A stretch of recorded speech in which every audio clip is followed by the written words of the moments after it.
Hola, buenas tardes. Bienvenidas y bienvenidos al Museo de la Ciencia de Valladolid de nuevo.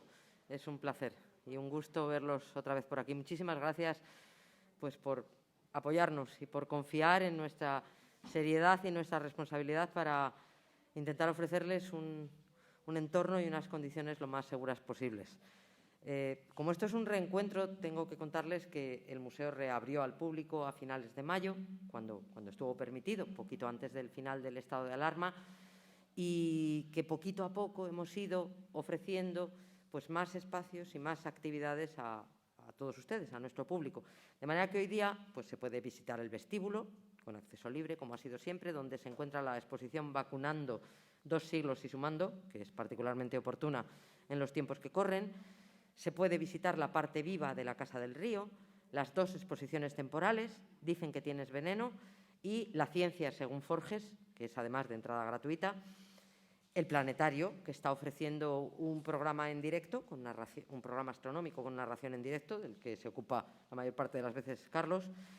Lucía, El secreto de las estrellas fugaces, un programa infantil. Y una proyección que hemos estrenado la semana pasada, Las primeras veces de Valladolid. Lamentablemente no podemos impartir los talleres educativos para público escolar que nos llenaban felizmente el museo todas las mañanas entre semana, porque no están permitidas las actividades extraescolares y tampoco podemos llevárselos a los colegios, de momento. Y tenemos la mayor parte de la exposición permanente cerrada, porque es interactiva, eminentemente, o sea que por motivos obvios, ¿no? Sin embargo, pues hemos incorporado una modalidad de visita que podríamos llamar visita demostrada, en la que unas monitoras pues tocan, manipulan, experimentan lo que ustedes no pueden. Son visitas cortas, dirigidas principalmente a público familiar. Una de ellas se llama Gracias Agua y recorre los espacios, la Sala del Agua y la Sala Islas de Agua en Tierras de Sed, que está dedicada a los lagos esteparios. Y la otra visita es Mendeleev y los caballeros de la tabla periódica, y lo que hace es explicar un poquito la tabla periódica que está en nuestra sala de química, y ambas visitas terminan con unos experimentos. Todo ello, todo lo que he dicho, con los aforos súper reducidos, de hecho, por debajo de lo permitido, por su seguridad y por nuestra tranquilidad también, y con la máxima prudencia. Aquí mismo, como ven, la distancia interpersonal se la estamos marcando con las butacas marcadas, y lo que sí rogamos, como veo, es que todos mantengan la mascarilla puesta durante todo el tiempo. Muchas gracias por su respeto. Y bueno, quiero anunciar también que abrimos durante todos los días de este puente, el lunes también, y que los horarios y las frecuencias de todas estas visitas y actividades las pueden consultar en la página web del museo. Hoy estamos conmemorando una efemérides anual, que es la Semana Mundial del Espacio. Es una celebración no oficial, pero de ámbito mundial, que lleva ya en funcionamiento muchos años, y que está enmarcada entre 2 fechas, el 4 y el 10 de octubre, que es el aniversario del lanzamiento del primer satélite artificial, el Sputnik, y la aprobación del Tratado del Espacio Exterior. Cada año la organización propone un lema que se puede seguir o no seguir, pero nosotros este año hemos decidido que sí, que el lema era muy interesante, porque el lema es los satélites mejoran nuestra vida. Y por eso pues hemos organizado esta charla a dúo, precisamente para no convocarles a ustedes ni a ellos 2 veces que desinfectamos el auditorio, 2 veces que nos exponemos, en cierto modo, a un espacio cerrado, aunque de verdad que aquí se renueva el aire y demás. Entonces, esta charla dúo es para los ponentes, es un reto, porque han tenido que sintetizar mucho. Y vamos a ver en qué consiste. La primera parte de la charla, Los satélites mejoran nuestra vida, está a cargo de Abel Calle, que es profesor de Física Aplicada en la Universidad de Valladolid. Él era presidente de la sección de Física precisamente cuando se gestionó la implantación del grado doble de Física y Matemáticas de la UBA. Ha sido director del Departamento de Física Aplicada y hasta enero de este mismo año era vicerrector de Ordenación Académica y fue el fundador del Centro Virtuva de Docencia Virtual, que está realizando un trabajo excelente en tiempos de pandemia. También ha sido vicepresidente de la Asociación Española de Teledetección y forma parte de su junta directiva. Además de todas estas gestiones, digamos, relacionadas con el mundo académico, pero gestiones, pues realiza muchos proyectos de transferencia de conocimiento e innovación de universidad a empresa, como la vigilancia meteorológica y la previsión de dispersión de efluentes gaseosos de 2 centrales nucleares en España, Trillo y Almaraz. Pertenece al grupo de investigación reconocido de óptica atmosférica, en el que se realizan estudios combinados de componentes atmosféricos en estaciones del Ártico y de la Antártida, con medidas de satélite. Y en relación con el tema de esta charla, Abel fue asesor científico de la empresa Deimos Imaging y estuvo involucrado en la implementación del primer satélite de observación de la Tierra español, el Deimos 1. Él nos va a contar que sí, que los satélites mejoran nuestra vida. Creo que es algo que nadie podría negar, que dependemos absolutamente de una nube de satélites que rodean nuestro planeta y que tienen utilidades variadísimas en campos como la meteorología, la ordenación del territorio, la navegación de posicionamiento, la vigilancia y la seguridad, la investigación de distintos tipos, astronómica, médica, en estaciones espaciales y un largo etcétera. Sin embargo, cabe preguntarse, vale, mejoran nuestra vida, pero ¿esto tiene algún coste? Y eso es lo que nos vamos a preguntar en la segunda parte de la charla. Carlos Cuello, pues es el planetarista del Museo de la Ciencia de Valladolid. Seguro que le conocen porque desde la apertura del museo él es quien narra en directo los programas astronómicos. Desde pequeño, pues tenía fascinación por las estrellas. Dice que todavía conserva los 2 primeros libros de astronomía que le regalaron a los 8 y a los 10 años. Es vallisoletano, es miembro de la Sociedad Astronómica SIRMA desde el año 87, ha participado en muchas observaciones públicas y charlas astronómicas en su faceta de divulgador y junto a Pedro Mencía desarrolló las jornadas astronómicas El cielo de Ptolomeo en el Museo de la Villa Romana de Almenara Puras. Carlos nos va a hablar desde el punto de vista de un astrónomo no profesional y nos va a explicar que todas estas constelaciones de satélites que recorren el firmamento pues, son capaces de estropear absolutamente una fotografía o una imagen de un astrónomo amateur, pero también son capaces de fastidiar una observación profesional y otros problemas que los satélites pueden causar y que, sin embargo, por supuesto, no invalidan para nada esta afirmación. Pues muchas gracias a todos y a todas y que disfruten de la charla.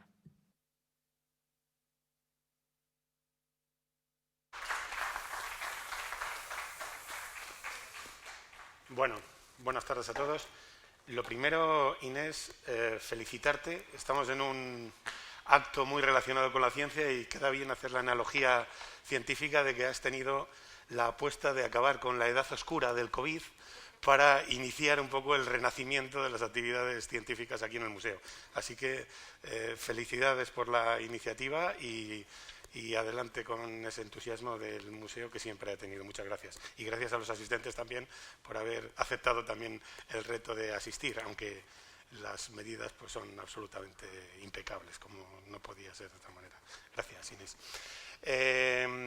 Bueno, vamos a ver esta parte de la charla. Los satélites mejoran nuestra vida. Dice, bueno, pues yo acepté muy rápidamente el impartir la charla y luego empecé a pedirle tiempo a Inés porque dije, ¿cómo voy a sintetizar todas las cosas que mejoran los satélites en el poquísimo tiempo que tenemos disponible para la charla? O sea que lo difícil no es demostrar que mejoren nuestra vida, sino que explicar de cuántas maneras lo hacen. He estructurado un poco la charla a base de ciertas frases que van a ir quedando para luego dejarlas en la conclusión. La primera es que sin perspectiva no hay estrategia. Eso hay que tenerlo tremendamente claro. Puede resultar un poco extraño empezar una charla de tecnología poniendo en pantalla un cuadro del Museo del Prado, narra ahí la batalla de Honetcourt. No hay más que leer cualquier libro de Santiago Posteguillo donde narra cómo los romanos planteaban una batalla y lo primero que hacían el día anterior a la batalla era conseguir la colina más alta del centro donde se iba a desarrollar la batalla. Esa es la búsqueda de la perspectiva y eso es lo que ha tratado el hombre cuando ha tratado de observar la Tierra. Los primeros intentos de lo que podríamos denominar teledetección, la detección a distancia, pues datan de finales del siglo XIX, con fotógrafos como Nadar, que se hizo famoso en París, fotógrafos que se subían a globos aerostáticos. Por hacer muy rápido cuáles son los comienzos de la teledetección, decir, como he dicho, estos globos aerostáticos, la teledetección moderna nace a la vez que la fotografía aérea del siglo XX, pero es cierto que el hito de inicio de lo que es la observación espacial fue, como antes ha mencionado Inés, y que justifica de alguna manera la celebración de la Semana Mundial del Espacio, es el lanzamiento del Sputnik en el 4 de octubre, en esta semana, en 1957. La historia de la televisión es muy corta. El Sputnik, bueno, se cayó, se desintegró en la atmósfera, pero estaríamos hablando de 63 años, es decir, que no se ha jubilado todavía. Es una ciencia tremendamente joven. Es cierto, y hay muchos comentarios acerca de que los inicios del lanzamiento de los satélites estaban asociados a actividades militares. Eso es cierto, pero es verdad que el primer satélite lanzado al espacio fue una recomendación del Año Geofísico Internacional que pedía a la comunidad científica que lanzara un satélite, si era posible en aquella época, para investigar la alta atmósfera. Inmediatamente, 2 años antes, ya lo confirmaron tanto la Unión Soviética, con un representante de la Academia de Ciencias, en un congreso de la Unión Astronómica Internacional que se celebraba en Estocolmo, y el presidente Eisenhower por parte de Estados Unidos. Ahí comenzó la carrera por dominar el espacio. La teledetección como tal, en los años 70, el lanzamiento de la primera serie de satélites TIROS, se llamaba entonces. TIROS es un acrónimo que viene a decir algo así como satélite con un sensor infrarrojo de televisión. Luego, esta serie de satélites pasaría a denominarse satélites NOAA, y esta es la primera imagen obtenida de la Tierra que podríamos considerar como el inicio de los datos de teledetección. Una imagen donde no se parece nada a lo que estamos ahora acostumbrados, era un satélite meteorológico y era absolutamente una imagen de televisión.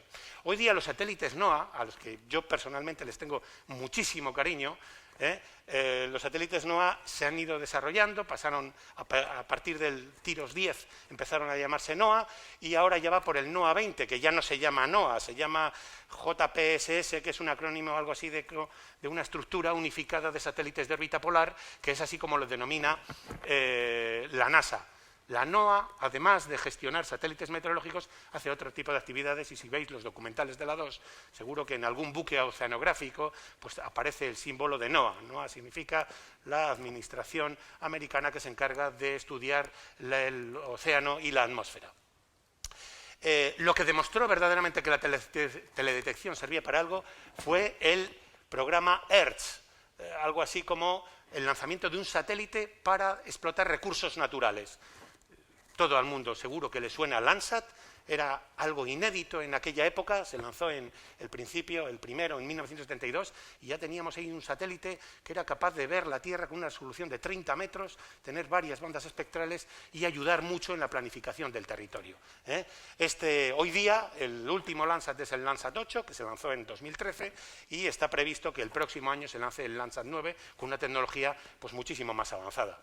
Esto ya dio lugar a un despliegue impresionante por parte de las principales potencias espaciales, en Estados Unidos la NASA, en Europa la ESA, y todas las agencias espaciales de diferentes países se lanzaron a lanzar satélites, ¿no? Valga la redundancia.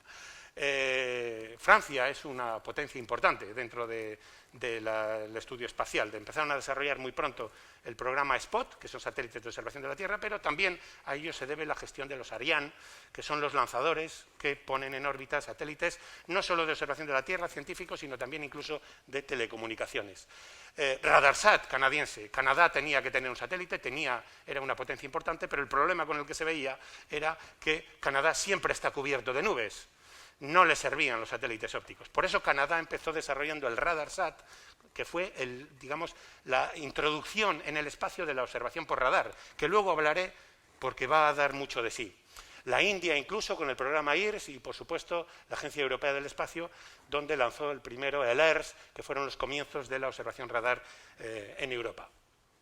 Así un poquito de didáctica por el desarrollo de la charla, decir que yo me voy a centrar sobre todo en satélites de observación de la Tierra, y porque hay muchísimas combinaciones de órbitas, pero sobre todo voy a mostrar resultados de satélites que se acoplan más o menos a esta estructura de órbitas. Por una parte, los más importantes, por lo menos los que yo voy a mencionar, son los que se denominan satélites de órbita polar. Su nombre lo dice, satélites que tienen una órbita que va de polo a polo. Se les llama también heliosíncronos. Ese palabra científico lo único que viene a decir es que a medida que la Tierra va girando alrededor del Sol, el plano de la órbita del satélite también se va orientando al Sol. Eso parece que no significa nada, pero eso asegura que todos estos satélites pasen por la misma zona de la Tierra a la misma hora, aproximadamente. Y eso permite comparar las imágenes de un día con las del otro, con las del año anterior, y obtener series y conclusiones, series de datos temporales y conclusiones importantes. Y el otro bloque de satélites que también va a aparecer son los satélites geoestacionarios. Quizá estéis un poquito más familiarizados con ellos. Este satélite que aparece ahí, que parece un bote, que parece muy feo, es el actual Meteosat, el Meteosat de segunda generación. No era más bonito el de primera generación, era también. En Europa el satélite meteorológico siempre ha tenido una estructura un poco extraña, pero unos resultados magníficos. Y está a punto ya de Europa, como luego voy a mencionar, de entrar en la tercera generación. Hoy, cuando veáis el telediario y veáis el pronóstico del tiempo, las imágenes que salgan allí serán de este satélite. Órbita geoestacionaria que, como sabéis, es fácil de entender, significa que está estacionario respecto a la Tierra. A medida que la Tierra gira, el satélite siempre está sobre el mismo punto de la Tierra. Lo mejor que tiene es que no hay que esperar a que pase, como les pasa a los satélites polares, sino que el satélite siempre está, con lo cual vamos a poder generar incluso animaciones de imágenes. Luego las cosas no son tan sencillas. Se han lanzado pues más de 7.000 satélites desde que se lanzó el Sputnik, desde 18 cosmódromos a lo largo de toda la superficie de la Tierra. Os podéis imaginar la cantidad de satélites, de emisiones que se han digamos, combinado. Hoy día es muy habitual que los satélites de órbita polar, aquí les vemos, están trabajando en combinación con los geoestacionarios. Les usan para mucho, como el satélite polar no siempre pasa por el país del que pagó el satélite, pues tiene que soltar los datos en algún sitio, y si no está pasando por encima de ese país, pues contrata a una empresa que gestiona el satélite geoestacionario para hacerle de backup. Le suelta datos. También los satélites geoestacionarios hacen también, además de hacer observación de la Tierra, actúan como repetidores de señal, etcétera. Es decir, está todo al final muy entremezclado, y además unas agencias con otras. Para que os hagáis una idea de la dinámica que tiene captar una imagen, pues esto es lo que capta un satélite de órbita polar. Mientras la Tierra gira, el satélite va pasando y tiene ahí lo que llamamos un SWAT, un barrido de imagen. Evidentemente, cuanto más sea capaz de abarcar, mejor. Pero, si abarca mucho, la resolución espacial va a ser peor. Todo el desarrollo de la tecnología en satélites va a ser siempre una de cal y otra de arena. ¿Qué quiero y qué estoy dispuesto a pagar como precio? Si quiero mucho área, eso significa que estoy observando mucha zona y además tengo muy poco tiempo de revisita, vuelvo a pasar pronto por la misma zona de terreno, pero los píxeles son muy gordos, por así decirlo. Un satélite como el que estoy poniendo ahí tiene unos 2.300 kilómetros de ancho y está sacando imágenes de 1 kilómetro de resolución. Eso no vale para hacer callejeros de Valladolid, pero sí vale para hacer seguimiento de medio ambiente. Y pasa todos los días 2 veces por la misma zona de terreno. En cambio, un satélite de más alta resolución tarda muchísimo más, no vale para hacer series temporales, pero vamos a tener resoluciones del orden de 30 centímetros en el campo civil, del militar no hablo, como luego veremos. Y en cambio, lo que aportan los satélites geoestacionarios es que no hay que esperar a que pasen. Como digo, esta sería una imagen del Meteosat. Está colocado aquí, encima del Golfo de Guinea, siempre tienen que estar todos para un equilibrio orbital, tienen que estar encima del Ecuador. Y pues eso significa que países que no han pagado este satélite pues tienen las imágenes con la mejor resolución. Países del norte de Europa que sí han pagado este satélite, Alemania, por ejemplo, pues ya por la distorsión panorámica pues van a tener píxeles con peor resolución espacial. Y desde luego Escandinavia no forma parte, por ejemplo, de la EUMETSAT de satélites geoestacionarios, porque estos no le valen. La cobertura que tiene un satélite geoestacionario es 1/3 del planeta, observando la Tierra desde 36.000 kilómetros de altura aproximadamente, 1/3 del planeta. Esta es un poco la estructura. ¿Y luego qué vemos? Pues las imágenes. ¿Y cómo se las ingenian para darles información? Pues también otra característica que nos va a ayudar a entender un poco luego las imágenes. La mayoría de los satélites llevan un canal que se llama pancromático. Es algo así como que recogen la radiación en todo el espectro visible, donde nuestros ojos son sensibles. Como llega de muchas longitudes de onda, el sensor se puede permitir ver un trozo muy pequeño de terreno. Y entonces vemos imágenes como esta, con muchísimo detalle, pero no tienen color, son como las antiguas fotografías en blanco y negro. Cuando tú le quieres poner colores a un satélite, tienes que ponerle diferentes bandas espectrales.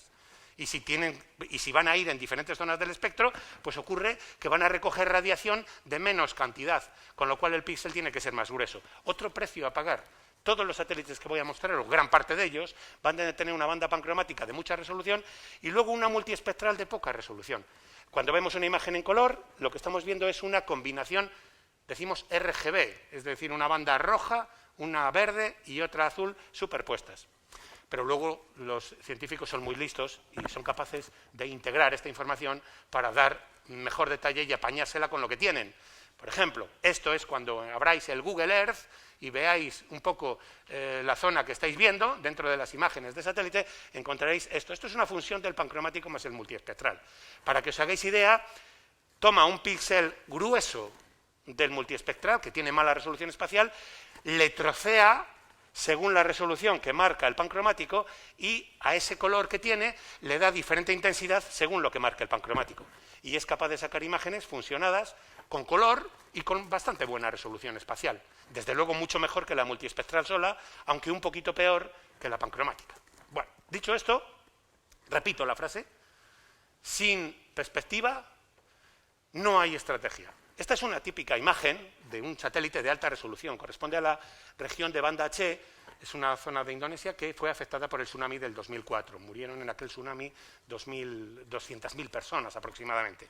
Esta imagen fue tomada un poquito antes del tsunami, fijaros qué detalle tiene. Estas imágenes, las de más alta resolución en el mundo, las suele gestionar una empresa que se llama Digital Globe, que opera varios satélites. Opera una constelación llamada WorldView, opera otra también que se llama Iconos, GeoEye y QuickBird. No voy a mostrar de todos los satélites, pero ¿de qué resoluciones estamos hablando? WorldView es la más espectacular de todas. Esta imagen es una de WorldView. Uno de ellos, el primero, se lanzó en el 2007 y tiene un pancromático de 50 centímetros por píxel. El WorldView 2 se lanzó en el 2009 y tiene un pancromático de 46 centímetros. Pero fijaros, el multiespectral es de 184 centímetros. ¿Veis? Esto es lo que os decía. Mete un multiespectral, pero va a tener peor resolución espacial.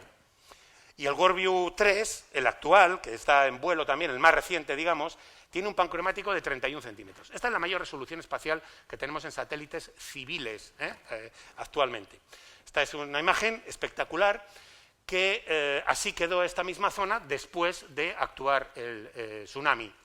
¿Para qué sirvieron estas imágenes? Pues como dice la frase que he puesto ahí, esta perspectiva sirve para ganar estrategia de distribución de la ayuda humanitaria una vez transcurrido bueno, en este caso un desastre natural. Como se puede ver, sin satélites no se habría hecho habría logrado eficiencia en la distribución, porque entre otras cosas pues uno no sabe si este puente estaba destruido o no, si no tiene una imagen de satélite. Esta es una zona tremendamente devastada y aquí se utilizó precisamente para hacer este tipo de análisis. Otra frase de las que van a ir quedando para las conclusiones al final: sin ver más allá de la luz no hay conocimiento. ¿Qué significa esto? Una característica que tienen los satélites es que no solo ven, sus sensores no solo son sensibles como una cámara fotográfica a la luz que verían nuestros ojos. Esto es una imagen de un satélite de muy alta resolución en el espectro visible. Es algo de lo que veríamos nosotros de encontrarnos en el espacio, aproximadamente. Y aquí vemos un campo de fútbol, vemos un parque alrededor con sus árboles, etcétera. Y el campo de fútbol, pues con el césped, pues muy bien cuidado, como vemos ahí. Ese césped es de césped artificial. Tú no eres capaz de verlo dentro del espectro visible, pero cuando obtienes una imagen de satélite, los satélites lo que tienen es una banda en una zona del espectro muy cerca a lo que ven nuestros ojos, pero fuera del espectro visible. Es una zona donde la vegetación emite muchísima radiación. Si nosotros fuéramos sensibles en esa zona del espectro, cuando miráramos a una vegetación verde, nos deslumbraría. Efectivamente, aquí con esta imagen, bueno, el que se vea rojo es porque es en falso color, es para resaltar la vegetación en ese color, pero sí que se aprecia perfectamente que efectivamente la vegetación era de verdad la de fuera, los árboles, y el campo de fútbol pues sigue apareciendo con baja tonalidad. Esta es una ventaja que están aportando estos satélites para seguir la vegetación. Lo que estoy contando básicamente se expresa en esta gráfica, no me voy a detener mucho en tecnicismos, pero estoy representando la reflectancia que tiene una superficie en función de su longitud de onda. Aquí tengo para la vegetación sana y un poco más enferma, digamos, o sin actividad fotosintética, vemos que en el espectro visible, aquí está el color azul, el verde y el rojo de nuestros ojos. Pues la vegetación emite muy poco en el espectro visible. Un poquito más en el verde, aparece ahí un pico y por eso la vemos verde, pero en general poco. Pero fijaros en el infrarrojo próximo, aquí, donde está emitiendo muchísimo y por eso podemos ver este tipo de cosas. Esto se ha utilizado mucho en teledetección. Esto que os pongo aquí, para que veáis una idea, es la primera vez que la palabra teledetección apareció en el BOE en España. Fue publicado en este BOE, en el Boletín Oficial del Estado, el 23 de agosto del 2001 y encarga a la Universidad de Valladolid el utilizar datos de teledetección, la primera vez que apareció en el BOE, para el seguimiento de los seguros agrarios, precisamente siguiendo esta técnica. Hoy día es algo habitual que los seguros agrarios se gestionen con imágenes del seguimiento de la vegetación. Sirve también, lógicamente, por la vegetación para hacer un seguimiento de la sequía en España en diferentes épocas y, desde luego, como vemos aquí en Castilla y León, los operadores en su ordenador ven las curvas de evolución de la vegetación y son capaces, por ejemplo, de predecir cuál es el rendimiento que va a tener la cosecha este año si la comparo con años anteriores. Y eso si no hay causas finales que puedan desbaratar, digamos, el pronóstico, como puede ser tormentas, pedrisco o de otro tipo, no es por la evolución de la vegetación. Estoy en la frase de que tenemos que ver más allá de la luz. Eso para lo que sirve también es para mostrar imágenes como las que estoy mostrando aquí. Este sería un canal visible típico de un satélite geoestacionario, del Meteosat, el que vemos en el telediario todos los días, y este también es una imagen del Meteosat, pero en vez de estar en una zona del espectro visible, donde ven nuestros ojos, en torno a las 0,6 micras aproximadamente, que puede coincidir con el color verde, pues aquí le vemos en las 10 micras. Las 10 micras es una zona del infrarrojo térmico, y lo que está viendo aquí el satélite es radiación, pero no reflejada del Sol. Aquí esta imagen se ve solo de día. De noche no vas a tener esa imagen porque eso es radiación solar reflejada por la Tierra. Por eso las nubes aparecen blancas, porque reflejan mucho, y el mar no refleja y por eso aparece negro. Aquí lo que estamos viendo lo vemos de día y de noche, porque es una imagen térmica, y por eso las nubes las vemos tan frías y tan oscuras.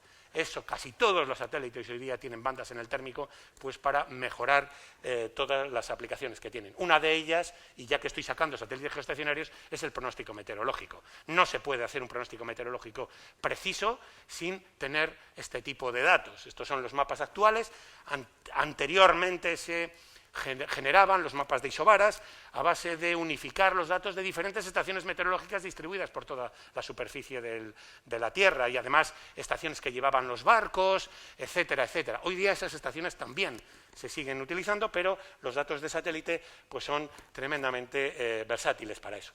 No me quería resistir a poner esta imagen, que es también del Meteosat. Sigo comparando la misma imagen del espectro visible con una tomada a 6 micras. 6 micras, no quiero profundizar mucho, pero simplemente decir que es una zona del espectro donde el vapor de agua de la atmósfera lo absorbe todo. La transmitancia del vapor de agua es cero.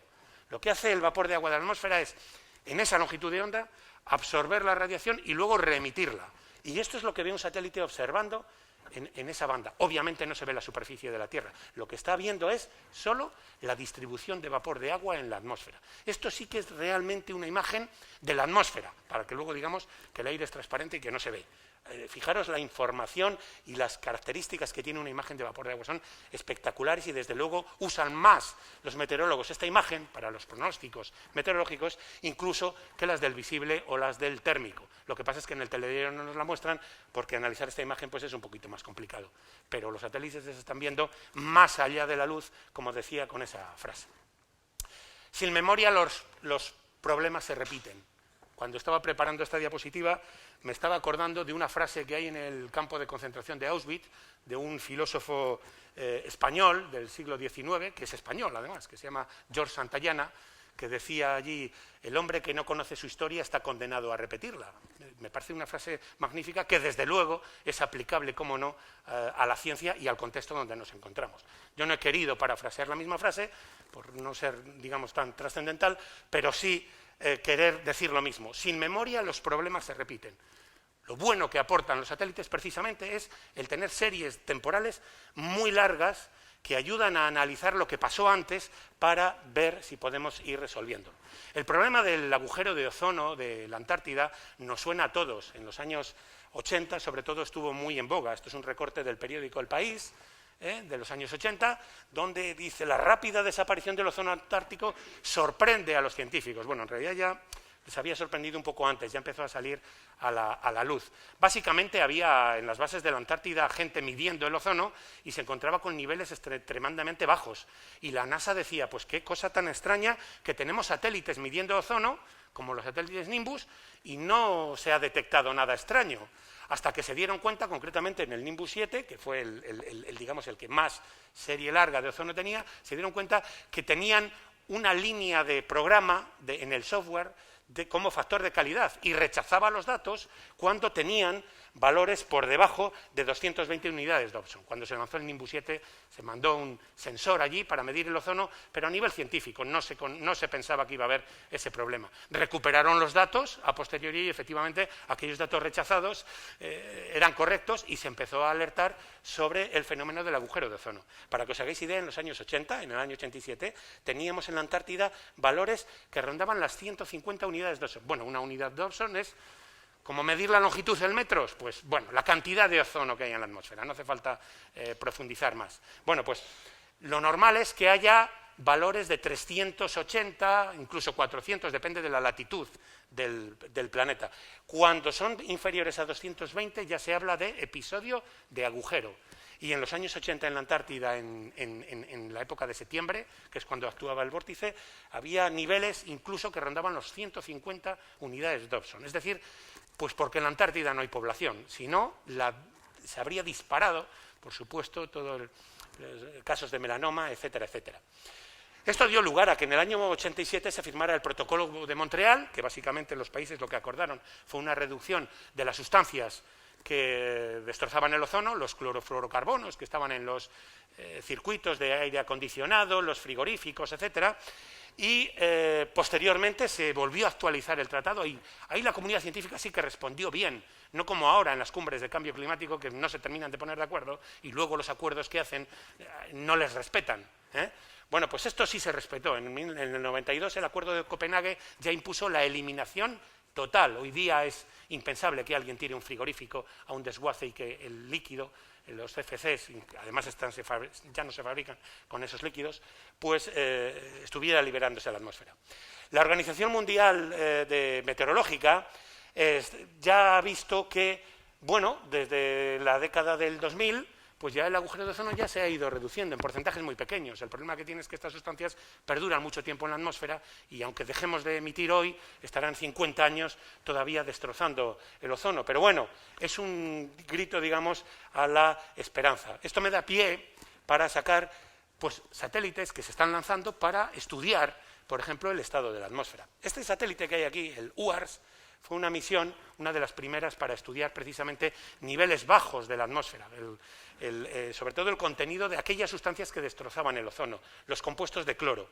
Me parece impresionante esta gráfica. Hay un sensor que se llama ALOE, para que nos hagamos idea, lo que mide son radicales de cloro en la estratosfera. Estos son causantes de la destrucción del ozono de la Antártida. Y fijaros cómo fue aumentando y hasta el año 95-96 se detiene el aumento en la atmósfera y a partir de ahí se ha estabilizado. Eso, pero clarísimamente, es producto precisamente de que el Protocolo de Montreal primero y el Acuerdo de Copenhague después pues sirvieron de algo. Efectivamente el ozono pues se está recuperando y se están tomando estas medidas. Para esto sirven los satélites. Es curioso, el UARS fue una misión muy barata que la NASA, incluso por abaratar más, en vez de lanzarlo desde un cohete, lo lanzó desde el transbordador espacial. Se lanzan algunos. Además, se retrasó la misión porque estaba pensado lanzarse después de los años 80, pero como hubo el accidente del Challenger, eso retrasó todo el programa de los transbordadores americanos de la NASA y el Discovery, que finalmente fue el encargado de ponerla en órbita, pues lo puso cuando pudo. Es muy habitual que se lancen satélites desde el transbordador. Estos son imágenes de diferentes satélites. Aquí vemos uno que se está poniendo en órbita, aquí otro que le llevan en la bodega. Es impresionante esta foto, es del Discovery, no sé si le veis ahí el nombre en el lateral, en el fuselaje. Es una foto tomada desde los astronautas de la Estación Espacial Internacional. Lo primero que hace el transbordador cuando alcanza altura es abrir precisamente las tapas de la bodega, ya que no hay atmósfera, para que la radiación solar, como no hay atmósfera, abrasaría todo lo que hay dentro, ¿no? Entonces es muy típico ver el transbordador siempre con puertas abiertas, precisamente para que se refrigere un poco. Aquí le vemos en diferentes momentos, ¿veis? Acaba de saltar aquí un satélite y esto pues abarata costes, es decir, los satélites mejoran la vida, pero además buscan la eficiencia. Si estamos hablando del estado de la atmósfera, el seguimiento, este es un clásico, por decirlo así, ¿no? El seguimiento de las misiones naturales a la alta atmósfera. Me gusta esta combinación, este tándem de imágenes, porque muestra lo que está viendo un satélite como el Meteosat, que no hay que esperar a que pase, dije antes que estaba, porque es geoestacionario y puedo hacer vídeos y animaciones con él. Es una erupción del Etna. Y como aquí, esta es una imagen de un satélite polar, el Envisat, que fue un satélite de una misión de 8 toneladas, espectacular, de la ESA, y que te llevaba sensores para medir, por ejemplo, pues los compuestos de azufre, etcétera, y vemos cómo se extiende toda la nube de azufre por todo el Mediterráneo. Es una buena combinación. Hay muchos más casos y ahora están de plena actualidad. Los incendios ahora mismo en California, bueno, no creo que haga falta hacer muchos comentarios, lo estamos viendo en las noticias todos los días, pero no hace falta irse tan lejos. Sabemos que en la península ibérica tenemos este problema muy acuciante y aquí también muestro algo parecido también. Esto sería una imagen de más resolución de un satélite de órbita polar, concretamente es el satélite Aqua con el sensor MODIS, como ven los penachos, esto es Valencia de Alcántara, Cáceres, y los otros son incendios que están en Portugal. Y cómo lo está viendo el Meteosat, pues de una manera como si fuera una animación, esas emisiones. Esto, pongo aquí los colores, lo vemos, es muy espectacular, pero a nivel de ordenador lo que hacen los científicos es estudiar estas emisiones, ver el contenido de carbono que llevan y cómo afecta al aumento de los niveles de radicales de carbono dentro de la atmósfera, pues para otros usos relacionados con el cambio climático. Me salgo un poco del protocolo de estar enseñando imágenes de aplicaciones para que veáis también cómo los satélites no solo mejoran la vida de las personas, sino que es que además han ayudado a cambiar un poco la filosofía del asunto, ¿no? Voy dejando ahí frases para las conclusiones. Esta se titula Misiles, ICBM es un acrónimo, son misiles balísticos intercontinentales. Misiles balísticos intercontinentales que utilizaban se desarrollaron en la Guerra Fría, pero cuando dicen intercontinentales era para lanzarlo desde Moscú y bombardear Nueva York, es decir, a alcance de 5.000 kilómetros estamos hablando. Bueno, pues misiles para la paz y el conocimiento. ¿Qué significa esto? En 1991 Reagan y Gorbachev, que aquí vemos la fotografía, firman el tratado de, bueno, además del tratado de no proliferación nuclear, el tratado de reducción de armas estratégicas, donde pues acordaron pues reducir estas armas. Rusia,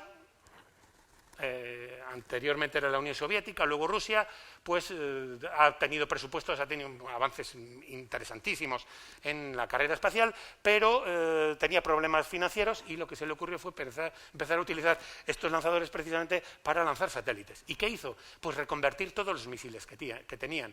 Ahora, actualmente, Rusia está lanzando satélites pequeños de la Agencia Europea del Espacio, por ejemplo, porque le tiene a muy bajo coste. Los cohetes ya están desarrollados. Este es un caso, este era un misil heredado no era el SS-18, ese le voy a enseñar ahora, pero este actualmente se llama Rocket. Aquí tenía la carga, digamos, explosiva. Algunos se desarrollaron precisamente para llevar cabezas nucleares también. Y el resto es casi como un cohete. Esto es un cohete, un misil para alcanzar 5.000 kilómetros aproximadamente.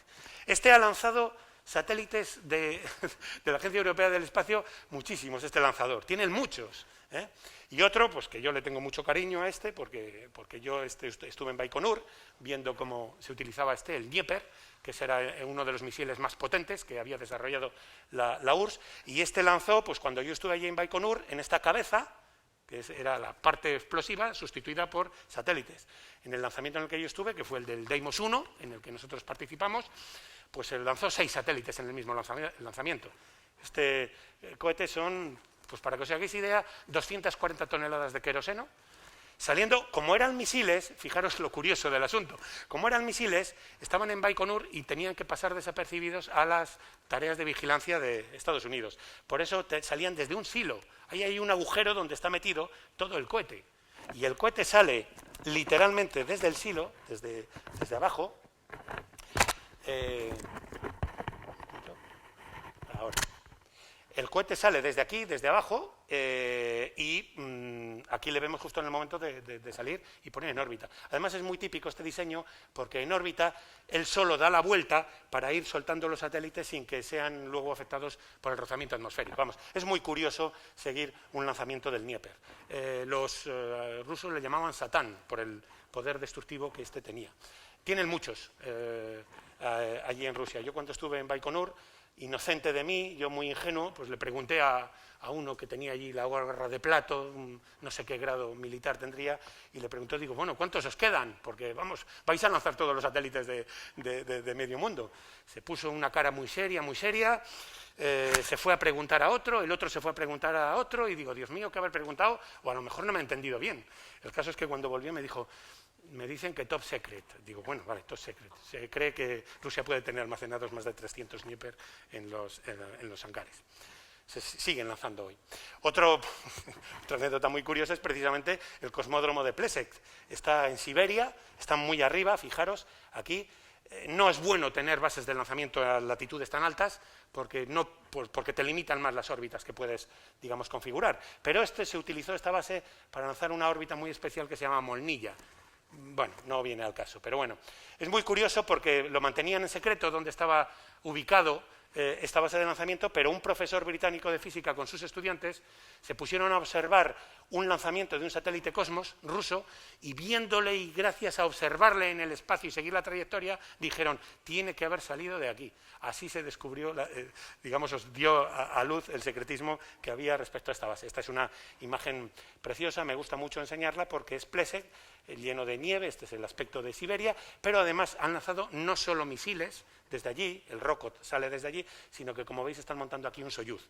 Soyuz sale desde Baikonur, Plesetsk, y actualmente tienen también un convenio con la Agencia Europea del Espacio para lanzarlo desde la Guayana Francesa, porque está a 4 grados de latitud y es un sitio magnífico para poner en órbita, por ejemplo, satélites geoestacionarios, que desde Baikonur les costaría muchísimo más. Más frases que vamos dejando para las conclusiones. Observando a través se desvelan incertidumbres. Estas son imágenes radar. El radar es transparente a las nubes, por eso Canadá empezó desarrollando rápidamente digamos, el programa RadarSat. Esta es una imagen del Envisat, un satélite europeo, que sigue el desastre de la marea negra del Prestige. Ya recordáis que tuvo muchos problemas, le fueron diciendo que se metiera mar adentro, terminó aquí y aquí se hundió. Esta es la foto del hundimiento y esta es toda la marea negra producida. No miréis una imagen óptica porque no vais a ver Galicia así despejada nunca, y menos justo el día que el Prestige tuvo el accidente.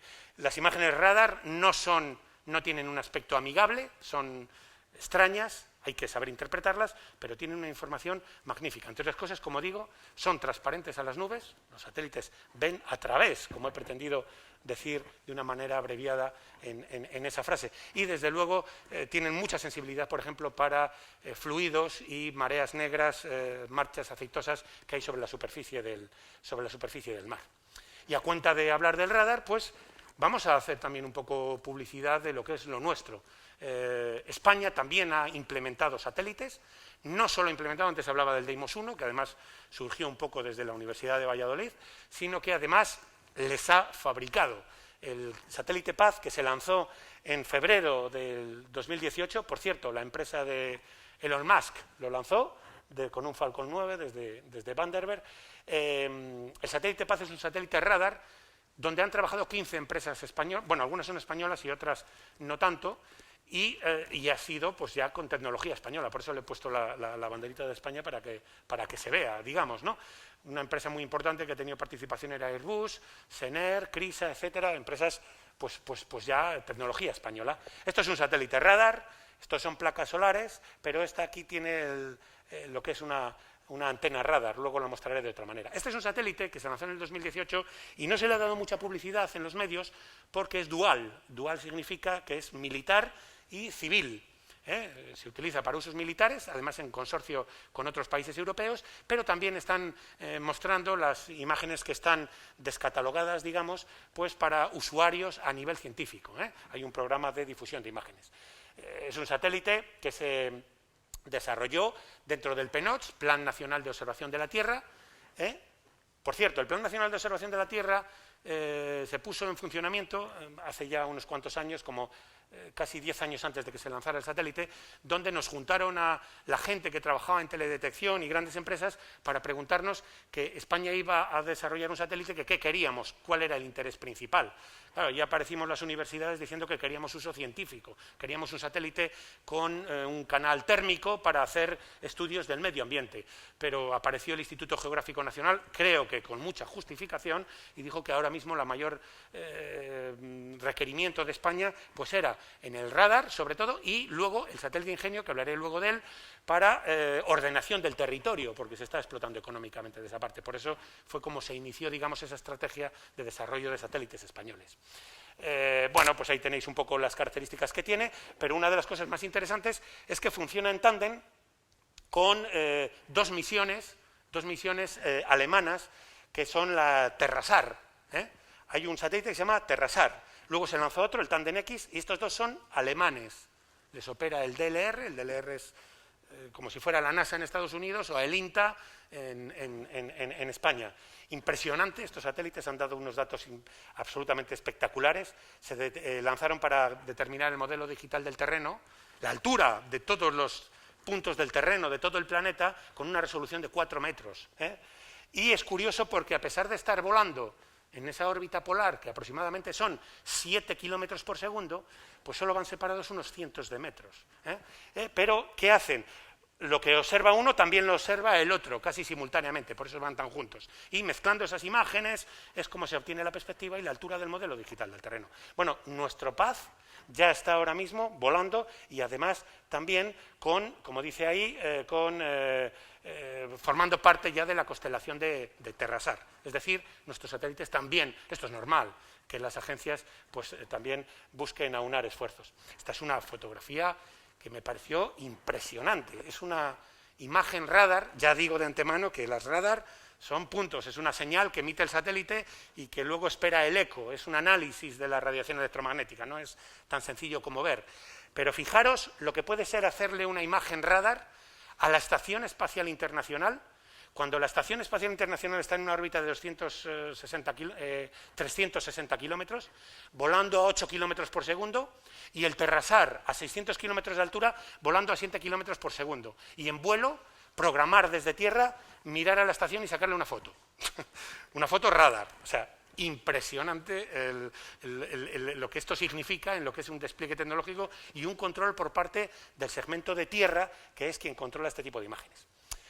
Otra frase para las conclusiones: sin vigilancia no hay seguridad. Estos son ya imágenes que ha descatalogado el Ministerio de Defensa del satélite PAZ, donde está vigilando todo el estrecho de Gibraltar. Están haciendo un seguimiento bastante exhaustivo, sobre todo para las pateras. Y como también todos queremos comer pescado y tienen que ir nuestros barcos a faenar a las costas de Somalia, pues también hay que vigilar que no haya piratas por allí. También el PAZ está haciendo misiones en este sentido. ¿Cómo funciona? Pues esta es una imagen del mar de Alborán, en un momento dado cualquiera, y están aquí todos los barcos que detecta. Los barcos tienen que llevar activado un sistema que se llama el AIRS. Aquí figura, el AIRS es algo así como un sistema obligatorio que tiene que tener activado de identificación, una especie de baliza. Bueno, pues eso está en conexión con el satélite y dice, todos estos barcos están con el AIRS activado, este no. Si un barco no tiene el AIRS activado, o está transportando droga, o es una patera, o en cualquier caso está haciendo actividades ilegales. Esto es un ejemplo de vigilancia. También vertidos ilegales en alta mar. Hay barcos que deciden limpiar las sentinas en alta mar. Eso está totalmente prohibido por la contaminación medioambiental que conlleva, ¿no? Estas son imágenes de nuestro satélite PAZ, del satélite español. Y el otro es el Ingenio, que Pues es un satélite que es totalmente diferente, no es un radar, va a tener una resolución de 2,5 metros en el pancromático y 10 metros en el multiespectral, y va a servir sobre todo para hacer seguimiento de la vegetación. Se le va a colocar a 670 kilómetros de altura y con un tiempo de revisita de 39 días. Este es el ingenio, y lo oportuno, digamos, también de la charla es que el día 25 de septiembre, es decir, hace muy pocos días, pues la ESA puso esta noticia donde dice el satélite español de observación de la Tierra de alta resolución, conocido como SEOSAT Ingenio. SEOSAT es un acrónimo que dice algo así como observación de la Tierra por vías espaciales, ¿no? Pues ha llegado de forma segura al cosmódromo de la Guayana Francesa. Esto lo va a lanzar el lanzador Vega, un lanzador pequeño. Lo podía haber lanzado también uno de esos misiles rusos, pero concretamente España tuvo un problema con el Paz, que se retrasó mucho porque se lo había encargado a Cosmotras para que lo lanzaran con un Dnieper y no le funcionó bien. Por eso ahora han decidido pagar un poco más dinero y pagarlo con el Vega. Bueno, pues asuntos un poco de la estrategia de lanzamiento. Y hoy día, en lo que es la observación, pues cómo no hablar de Copérnicus, a nivel de Europa, tiene una constelación con muchos satélites haciendo muchas cosas a la vez. Copérnicus antes se llamaba GEMES, algo así como Observación Global del Ambiente y para la Seguridad, y ahora se llama Copérnicus. Dice, son los ojos de Europa en la Tierra. Pues se trata de una serie de satélites, de constelaciones de satélites, que hacen diferentes cosas. Por ejemplo, se llaman todos Sentinel, los vigilantes, ¿no? El Sentinel 1A y 1B, 2, son satélites radar. Esto es una antena radar. Mientras el satélite va volando, esto se llama un radar de apertura sintética. Es una manera de simular con el propio movimiento una antena mucho más larga. Este tipo de antenas funcionan mejor en un satélite, curiosamente, que en un avión o que desde luego en tierra, porque alcanzan mejor resolución gracias a la velocidad con la que se mueven. Pero bueno, decir que el Sentinel 1 es un satélite radar con estas características y que sirve sobre todo para seguir la extensión de hielo, oceanografía, bosques, etcétera. El Sentinel 2, que también están en órbita los dos, el 2A y el 2B, es un satélite de, por aquí lo pone, de entre 10 y 70 metros, con muchas bandas espectrales, y que se está utilizando en Europa sobre todo para seguimiento de alta precisión de la vegetación. Estos son imágenes típicas del Sentinel-2, en este caso es una imagen de Arabia Saudí, donde estos son pivots de regadío. Esto para que os hagáis idea de qué dimensiones estamos hablando. Este satélite se utiliza, por ejemplo, para hacer agricultura de precisión.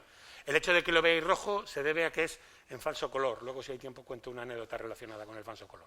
Pero bueno, son pivots en esta zona y ya os veis de qué resolución estamos hablando. El Sentinel-3 son series de satélites, digo, dentro del programa Copérnicus. El Sentinel-3 es ya más científico, tiene sensores para medir sobre todo temperatura, color de océano, etcétera, y saca resultados de este tipo. Sobre todo es para seguimiento del cambio climático. Aquí vemos cuál es la temperatura de la Tierra y la temperatura del mar, y con eso los científicos elaboran modelos pues, de predicción climática y predicción meteorológica. Luego estaría el Sentinel-4, que no se ha lanzado, hasta ahora todos sí. El 1, el 2 y el 3, 2 de cada satélite, están en órbita. El Sentinel-4 va a tener que esperar, porque va a formar parte de lo que es el Meteosat de tercera generación. Va a ser un sensor geoestacionario para medir desde órbita geoestacionario gases de la atmósfera. Esto sí que es bastante inédito también. El que sí se ha lanzado es el Sentinel-5P, que está en órbita polar, y que está haciendo pues, estudios de gases en la atmósfera. Esto es una imagen del Sentinel-5P. O sea, era muy difícil hace unos años pensar en un dato de teledetección que te dieran dato de la contaminación en la Tierra. Esto es una imagen del contenido de la columna de óxidos de nitrógeno. Esto es un gas de contaminación que sale del tráfico rodado. Y no hay más que ver en la imagen cómo lo que aparece contaminado son las grandes ciudades, lógicamente. Era muy difícil ver esto desde satélite. El poder dar datos de contaminación atmosférica, pero además literalmente en la troposfera, que son los niveles más bajos de la atmósfera. Esto es un Sentinel-5P ya. Y estas imágenes están en Europa funcionando y gestionándose para darnos toda esa información. Y ahora se habla mucho del deshielo, el cambio climático que está aumentando, etcétera. Los últimos estudios de la NASA han establecido que, dice aquí, que hasta 2100 se espera que se pueda producir un aumento de hasta 15 pulgadas en todo el aumento, en todo el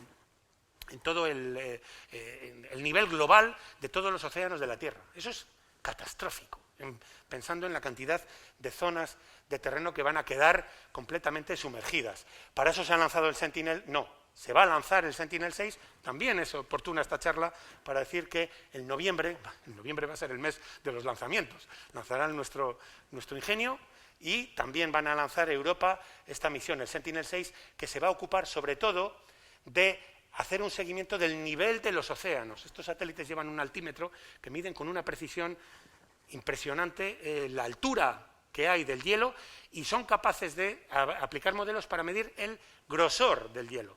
Esto es muy importante porque si hay un dato importantísimo. La atmósfera, el planeta se está calentando. Bueno, pues el mar absorbe el 90% del calentamiento del cambio climático. Y ese 90% de calor absorbido repercute en que el agua se expanda, porque el agua también se dilata. Bueno, pues en el aumento del nivel del mar, esta dilatación supone un tercio. Los otros 2 tercios de efecto sería el debido al deshielo, a los glaciares, a las zonas de deshielo. Pero un tercio del fenómeno del aumento del nivel del mar es explicable solo por la expansión del agua, por la cantidad de calor que absorbe la atmósfera. Sentinel-6 se va a dedicar a hacer ese análisis y junto con otro programa también de satélites de la Agencia Europea del Espacio, mucho más científico, que son el programa de Planeta Viviente, el Living Planet, que tiene una serie de satélites curiosísimos. Uno de estos es el SMOS, un satélite que se dedica a medir la humedad del suelo y la salinidad del mar. ¿Por qué la salinidad del mar? Bueno, la salinidad del mar repercute directamente en la densidad del mar y, por ejemplo, ahora hay una preocupación de que el cambio climático pueda alterar, por ejemplo, el flujo de las corrientes oceánicas. Eso acabaría con el clima como lo conocemos. La salinidad del mar es un factor importantísimo a estudiar. Además, este satélite tiene una participación española muy importante. Estas 3 palas que aparecen ahí es un interferómetro de microondas, es un palabra muy técnico, pero os aseguro que hay tecnología impresionante, porque uno de los objetivos del programa Living Planet, uno es sacar datos científicos, pero por otra parte, desarrollar tecnologías inéditas. Esto fue inédito, estas palas que son capaces de detectar microondas, la misma longitud de onda que la del radar, pero en forma pasiva, sin tener que emitir. Esto es el SMOS, impresionante el Goche. El Goche es un satélite, le llamaron el avión espacial, parece una bala, como veis. Volaba a 260 kilómetros, más bajo que la Estación Espacial Internacional. Por eso tenía que tener, como hay todavía rastros de aire, de atmósfera, tenía que tener un motor de propulsión iónica detrás para compensar el rozamiento. ¿Y por qué ponerle tan bajo? Porque este satélite lleva dentro 6 cubos que cuando va sobrevolando la Tierra, los cubos se mueven ligerísimamente en función de la gravedad del planeta. Su objetivo es determinar la constante G de la gravedad con 5 cifras decimales. El campo magnético, el campo gravitatorio de la Tierra. Esto sería la superficie equipotencial de la Tierra medida por el Goche. Tiene que tener una sensibilidad impresionante. Y eso también sirve. ¿Para qué medir la gravedad con tanta precisión? Pues precisamente para determinar las corrientes oceánicas.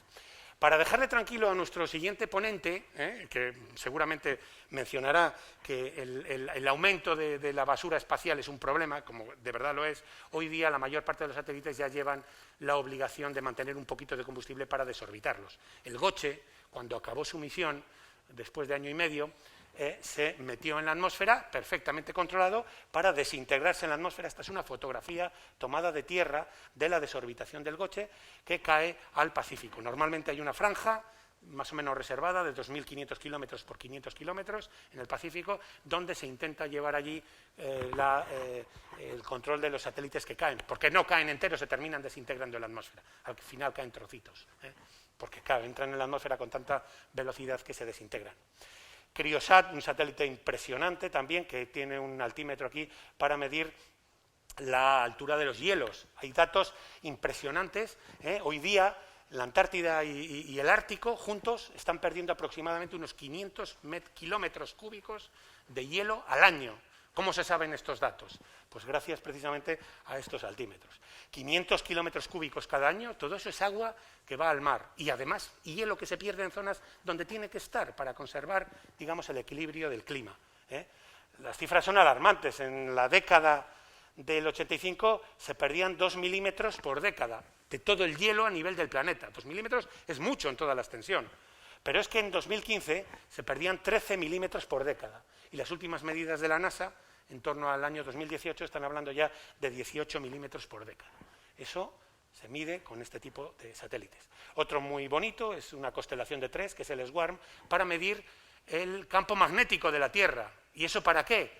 Midiendo el campo magnético de la Tierra se mide lo que hay dentro del núcleo, el núcleo incandescente de la Tierra, etc. Este satélite le viene muy bien a los geofísicos.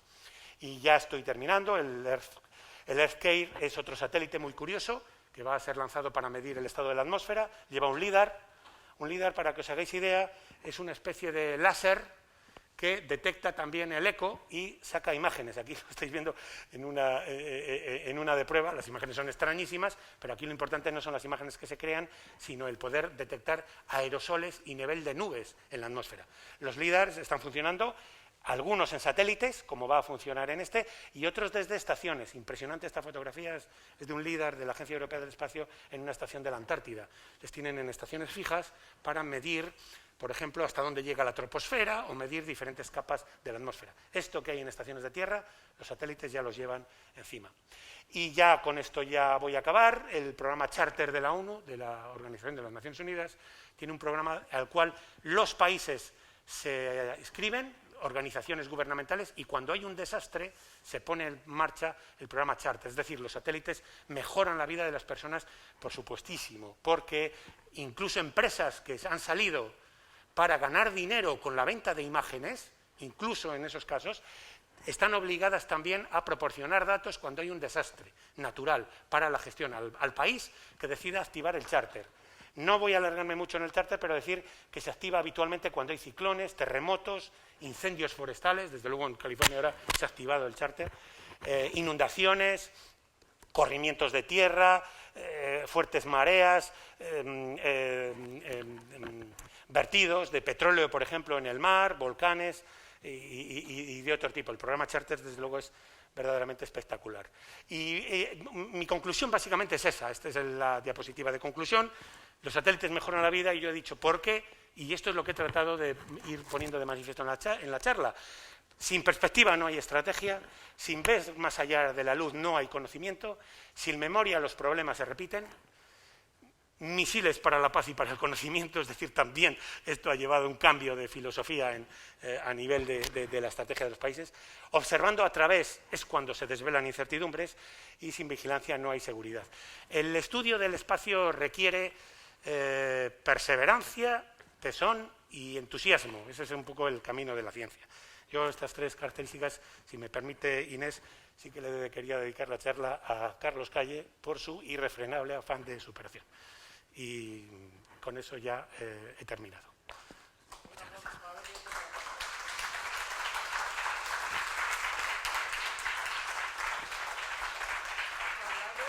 Sí.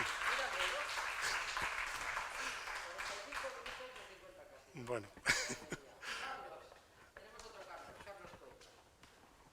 ¿Puedo sentar aquí? Al final me has dejado con las ganas de la anécdota del color.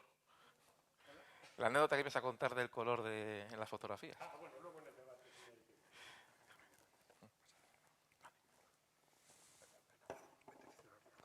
Para pasar luego la pantalla. Para pasarlo yo a la pantalla después.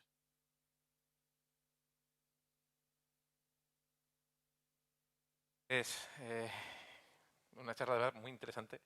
Hay cosas de la tecnología de los satélites y demás que yo no conocía. Mira que estás un poquito metido en el tema al final por la astronomía, los avances tecnológicos, satélites que se ponen en órbita y demás, pero había muchas cosas de la observación terrestre precisamente que gracias a ti ahora conozco y me han llamado mucho la atención, que a partir de ahora poner también más interés. Bueno, a mí me toca la parte negativa, ¿no? Por decirlo así, un poco entre comillas, porque está muy bien el saber que tenemos un montón de ojos que nos están observando desde arriba, que son necesarios, como bien ha explicado Abel, para desarrollar ciencia, para desarrollar conocimiento, para prevención de un montón de posibles problemas que podemos tener o incluso para solucionar problemas que ya tenemos. Pero también todo esto tiene una pequeña carga, ¿no? Un pequeño plus en contra, que es el que vamos a intentar ver un poquito por encima en la presentación de hoy.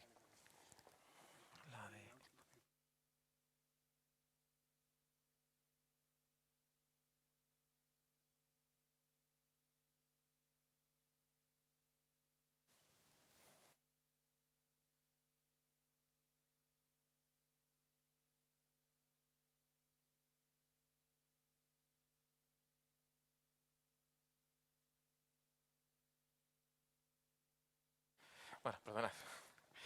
Bueno, pues como decía, esta es la parte que me toca a mí, pero a qué coste, ¿no? Todo este desarrollo tecnológico, esta puesta en órbita de satélites y demás.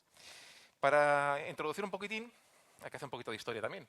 Y si hay un personaje que a mí personalmente me trae mucho cariño, mucho recuerdo, es Sophie, que me imagino que muchos recordaréis, de la serie Las Chicas de Oro. ¿Os acordáis de esa escena en la que cogía y llamaba a alguna de ellas y le decía, ven para acá, te voy a contar una historia? Sicilia, año el que sea, ¿no? Bueno, pues mi historia comienza en Ciguñuela, año 1988. En aquella época, el grupo de astronomía aquí en Valladolid iba a observar a esta zona de aquí, que es el campo de fútbol de Ciguñuela, del pueblo, situado en el páramo. Para los que conozcáis Ciguñuela, sabéis que está muy cerquita de Valladolid. Y en aquella época, pues desde ahí el poder observar era una maravilla. Se veía un cielo realmente impresionante, teníamos una capacidad de observación realmente buena. Hoy en día no paséis por allí, está imposible de luces.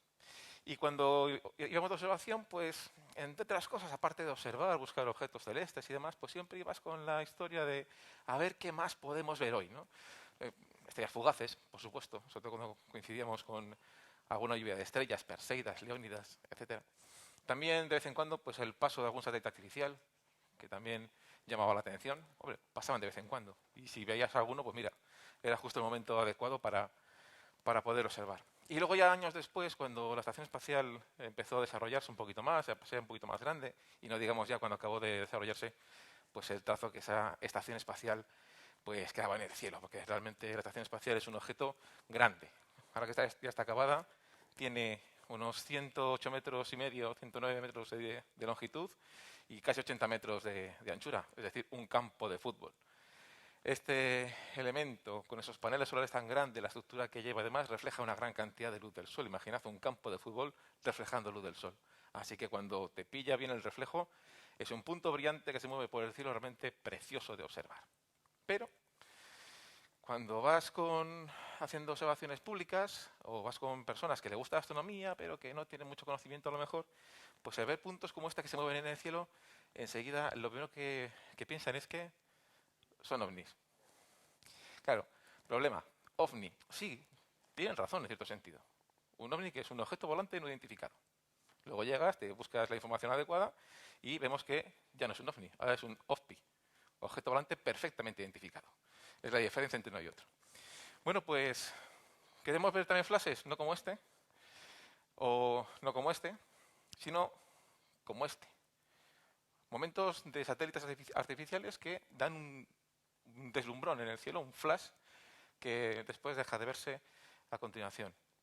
Durante años les hemos podido ver, pertenecían a una serie de satélites llamados Iridium, una constelación de satélites que en principio pues eran así, tenían 3 enormes paneles que eran antenas como puertas, prácticamente 2 metros por unos 90 de ancho, reflejando luz del sol de forma continua, orientados hacia la Tierra.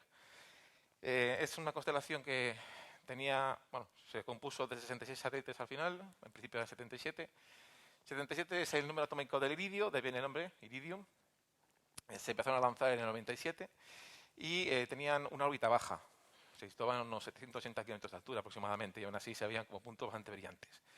Repartidos en 6 órbitas, 11 satélites por órbita, y de ellos, pues bueno, durante el paso del tiempo, pues más de 50 al final fueron decayendo y fueron deorbitados para su destrucción en la atmósfera. Así que, bueno, pues esta pasó mejor vida. Hoy en día ya no se ve ninguno de estos satélites reflejando la luz del sol, como se ve aquí en estas imágenes. Principalmente se veían bien al atardecer, al amanecer, que es cuando la luz del sol incidía sobre esos paneles y llegaba a nosotros. Cuando estaba en el cono de sombra de la Tierra, evidentemente, pues esto ya no se pueden ver. Los actuales Iridium, pues tienen mejores comunicaciones. Los primarios pertenecían a Motorola, que se fue a la quiebra porque, claro, los terminales para poder comunicarte con esos satélites Iridium, esos teléfonos satélite de entonces, costaban más de $5.000, el minuto era carísimo, así que no le salía a cuenta a ninguno comprarse terminales por el estilo. Sin embargo, los siguientes de esta generación, los Iridium Next, ya tienen pues mucha mejor velocidad, dan datos aparte de voz, en fin, más baratos, más todo. La verdad es que han salido ganando. Y también los astrónomos hemos perdido ahí ese brillo puntual de vez en cuando que teníamos de estos satélites Iridium. Como decía, los Iridium fueron los primeros en formar una constelación de satélites un poquito importante, 66 satélites. Hoy en día, como veis, tenemos aquí pues unos cuantos más, que son algunos de los que algunos ya están comenzando y otros son futuras constelaciones de satélites. Entre ellos tenemos a nuestro querido amigo, el de SpaceX, el señor Elon Musk, que va lanzado el tío. Está ahora lanzando su constelación Starlink, un montón de satélites en órbita, que, bueno, pues si acaso alguno lo conocéis, es el que lleva también los coches Tesla y el que quiere llegar a Marte. Dentro de no mucho, y como se descuida la NASA, seguramente llegará este Elon Musk antes a Marte que ellos. En la constelación Starlink son una serie de satélites de comunicaciones que tienen esta disposición, esta forma, que, bueno, pues van a tener, o nos están dando ya unos cuantos problemas en cuanto a su número y en cuanto a su brillo. Son satélites que, bueno, a ver, sí. Son satélites que tienen un panel solar bastante grande y una parte plana que refleja bastante la luz del sol. ¿Te meten por aquí, Alberto? Quería enseñaros una página en la cual se puede ver los satélites que vamos a poder observar. Lo he puesto para esta noche para que os sea también más fácil. La página web, para pasar a la página web y luego volver. No, la página web.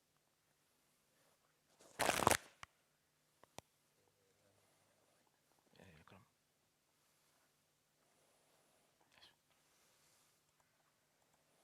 Esto es.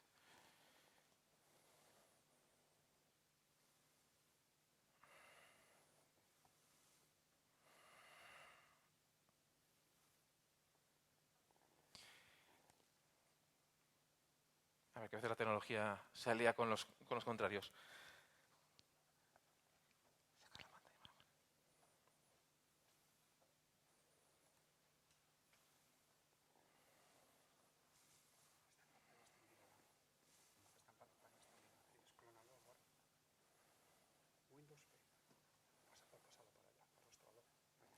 Mira, esta es. Maximiza, gracias. Ahí estamos. Bien, como veis, esta es una página web, se llama GMSBOB, gratuita para todo el mundo, la podéis ver en cualquier momento. Si queréis precisión, hay que registrarse, lo único para decir pues, vuestra posición geográfica y demás historias. Bien, os he puesto aquí los satélites que se pueden ver esta noche, a partir del anochecer, es decir, a partir de las 8:10, que es cuando ya comienza a haber una cantidad de luz bastante baja en el cielo, con una cantidad de brillo de magnitud 5. Tened en cuenta que el ojo humano es capaz de diferenciar hasta magnitud 6 o 6,5, depende también de dónde estemos situados. Si estamos en zonas oscuras, tenemos una buena calidad de cielo, etcétera. Así que 5 es una magnitud de brillo que, siendo bajita, la podemos captar bastante bien con el ojo.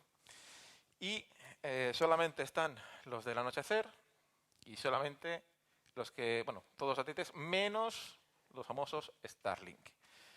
Como veis, para hoy. Bueno, pues estos son los que podemos ver esta noche. Estos de aquí, y estos, y estos, y estos, y estos, hasta ahí. Y esto es hasta las 12 de la noche. Bueno, 11:30, mejor dicho. Porque a partir de las 12 pasamos al día siguiente. Así que, si queremos a partir de las 12, tendremos que ponerlo otra vez, etcétera. ¿De acuerdo? Como veis, pues bueno, tenemos una enorme cantidad de satélites aquí. Estos son de los normalitos. Si pinchamos en cualquiera de ellos, nos enseñaría por dónde va a pasar, trayectoria, brillo, etcétera. Bien, vamos a...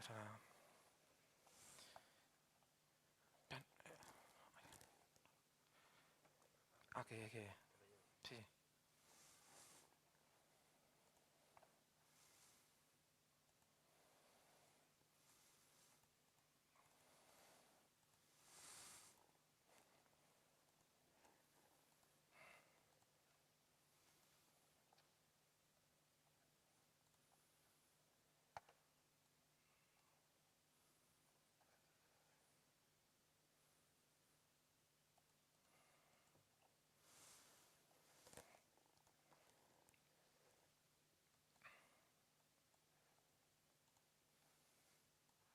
Casi acabamos antes.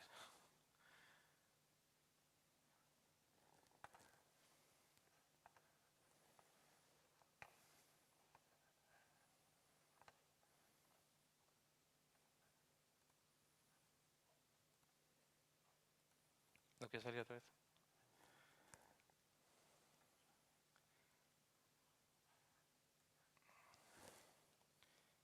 Bueno, es igual, no te preocupes, déjalo. Ya en otro momento.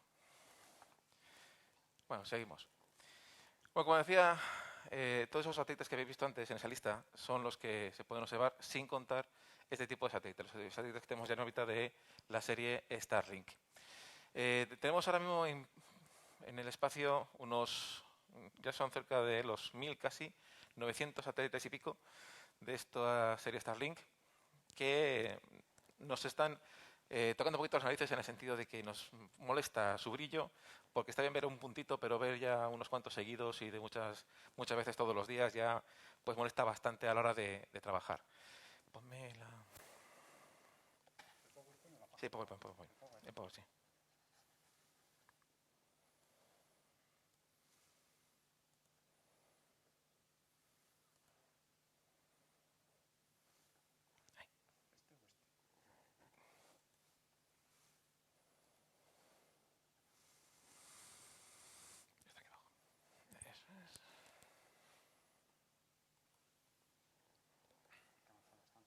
Sí.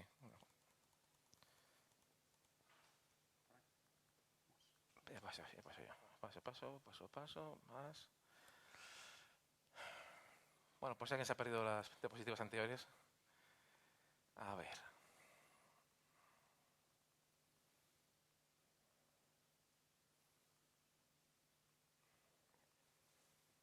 Vale.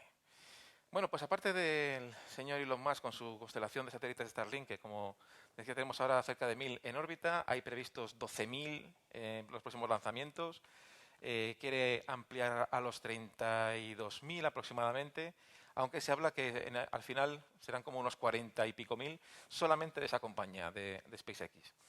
Pero aparte, como os comentaba también en la diapositiva anterior, hay más compañías. En este caso, nuestro querido amigo Sir Richard Branson, el propietario de Virgin y todo lo que tenga que ver con Virgin. Virgin en Space, Virgin Hoteles, Virgin de todo. La verdad es que es uno de esos multimillonarios excéntricos que, mira tú por dónde, pues le gusta gastar también dinero en ciencia y en desarrollo tecnológico. Entre una de esas facetas, pues tiene Virgin Galactic, una empresa que se empezó a dedicar principalmente a lo que era la promoción de viajes para civiles al espacio, los vuelos para turistas espaciales, multimillonarios y demás, pero que también está entrando en el tema de los satélites de comunicaciones y de Internet. En este caso, quiere colocar cerca de 6.000 por su cuenta.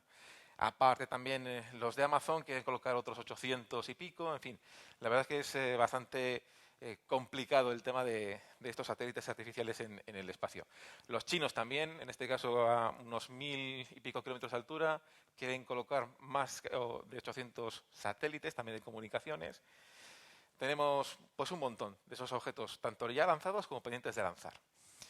Todo esto que tenemos alrededor hace que pues, tengamos una gran cantidad de objetos, tanto funcionando como sin funcionar. Actualmente se calcula que en órbita tenemos objetos de más de 10 centímetros, una cosa así, y que se pueden ya localizar a través de radar, más de 22.000, tirando por bajo. La cifra seguramente sea mucho más alta, pero al menos 22.000 tirando por bajo. De esos 22.000, 2.300 son satélites operativos. Fijaos la diferencia.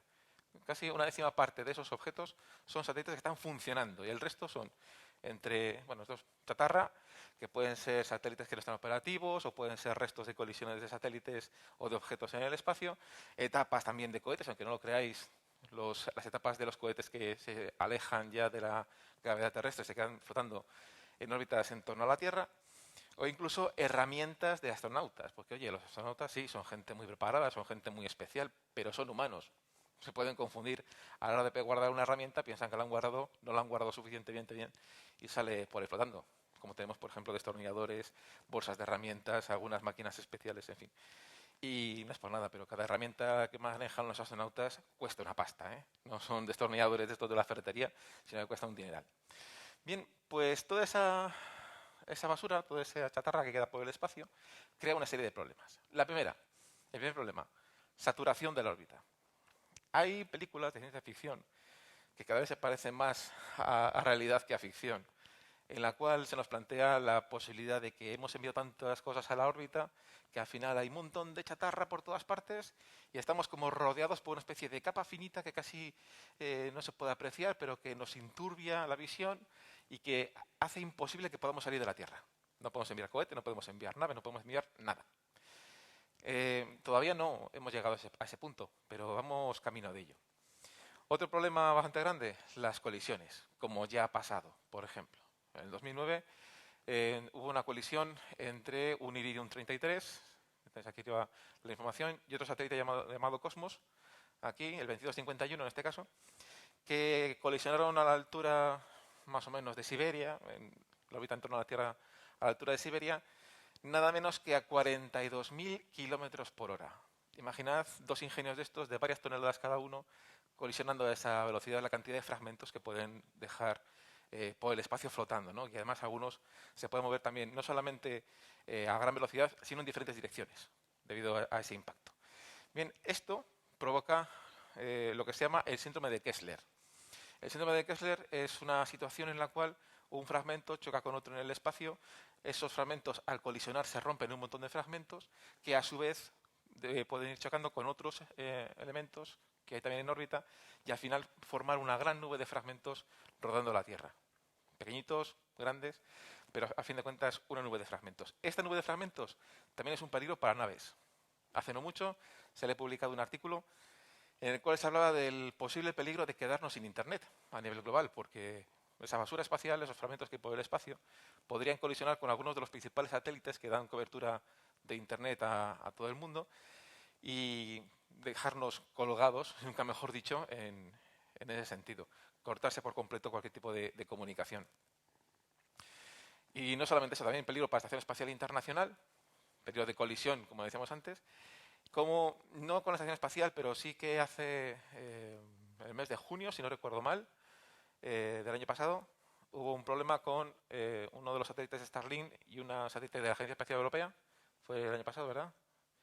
Creo que fue en 2019, en el cual, bueno, pues había problemas en la órbita, había posibilidad de colisión entre los dos satélites, entre la Agencia Espacial Europea y Starlink. La Agencia Espacial Europea llamando a SpaceX, oye, mira a ver qué pasa con este, que estamos a punto de colisionar, a ver si cambiáis un poquito de la órbita. No cogían el teléfono, no contestaban, se hacían de orejas, así que al final tuvieron que cogerla esa, modificar la órbita y dejar pasar al otro. Ni disculpas, ni perdón, no nos hemos dado cuenta, estaba sin cobertura. No hubo ningún tipo de respuesta al respecto. Y ese es un problema también grave que tenemos que intentar solucionar.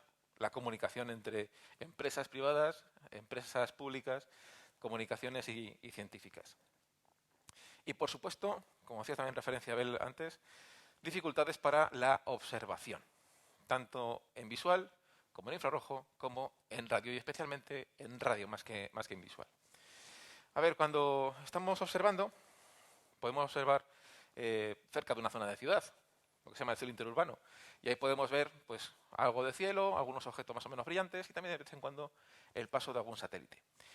Cuando ya nos metemos un poquito más en aficionado, pues ya sacamos alguna fotografía en la cual se ven no solamente objetos más débiles del cielo, sino también trazos más débiles, mayor cantidad de trazos, en un cielo que aparentemente a simple vista tú no puedes ver. Esto se ve a simple vista, esto no, solamente aparece en fotografías. Y cuando haces la fotografía de una zona del cielo que te interesa, porque quieres hacer un estudio, bien sea por estrellas dobles, por algún tránsito planetario, por alguna medición de brillo de una estrella, el que esta imagen pase, bueno, estas líneas pasen por el centro de la imagen arruina por completo ese momento fotográfico, que solamente lo ves cuando estás delante del ordenador, ya después de hacer la observación.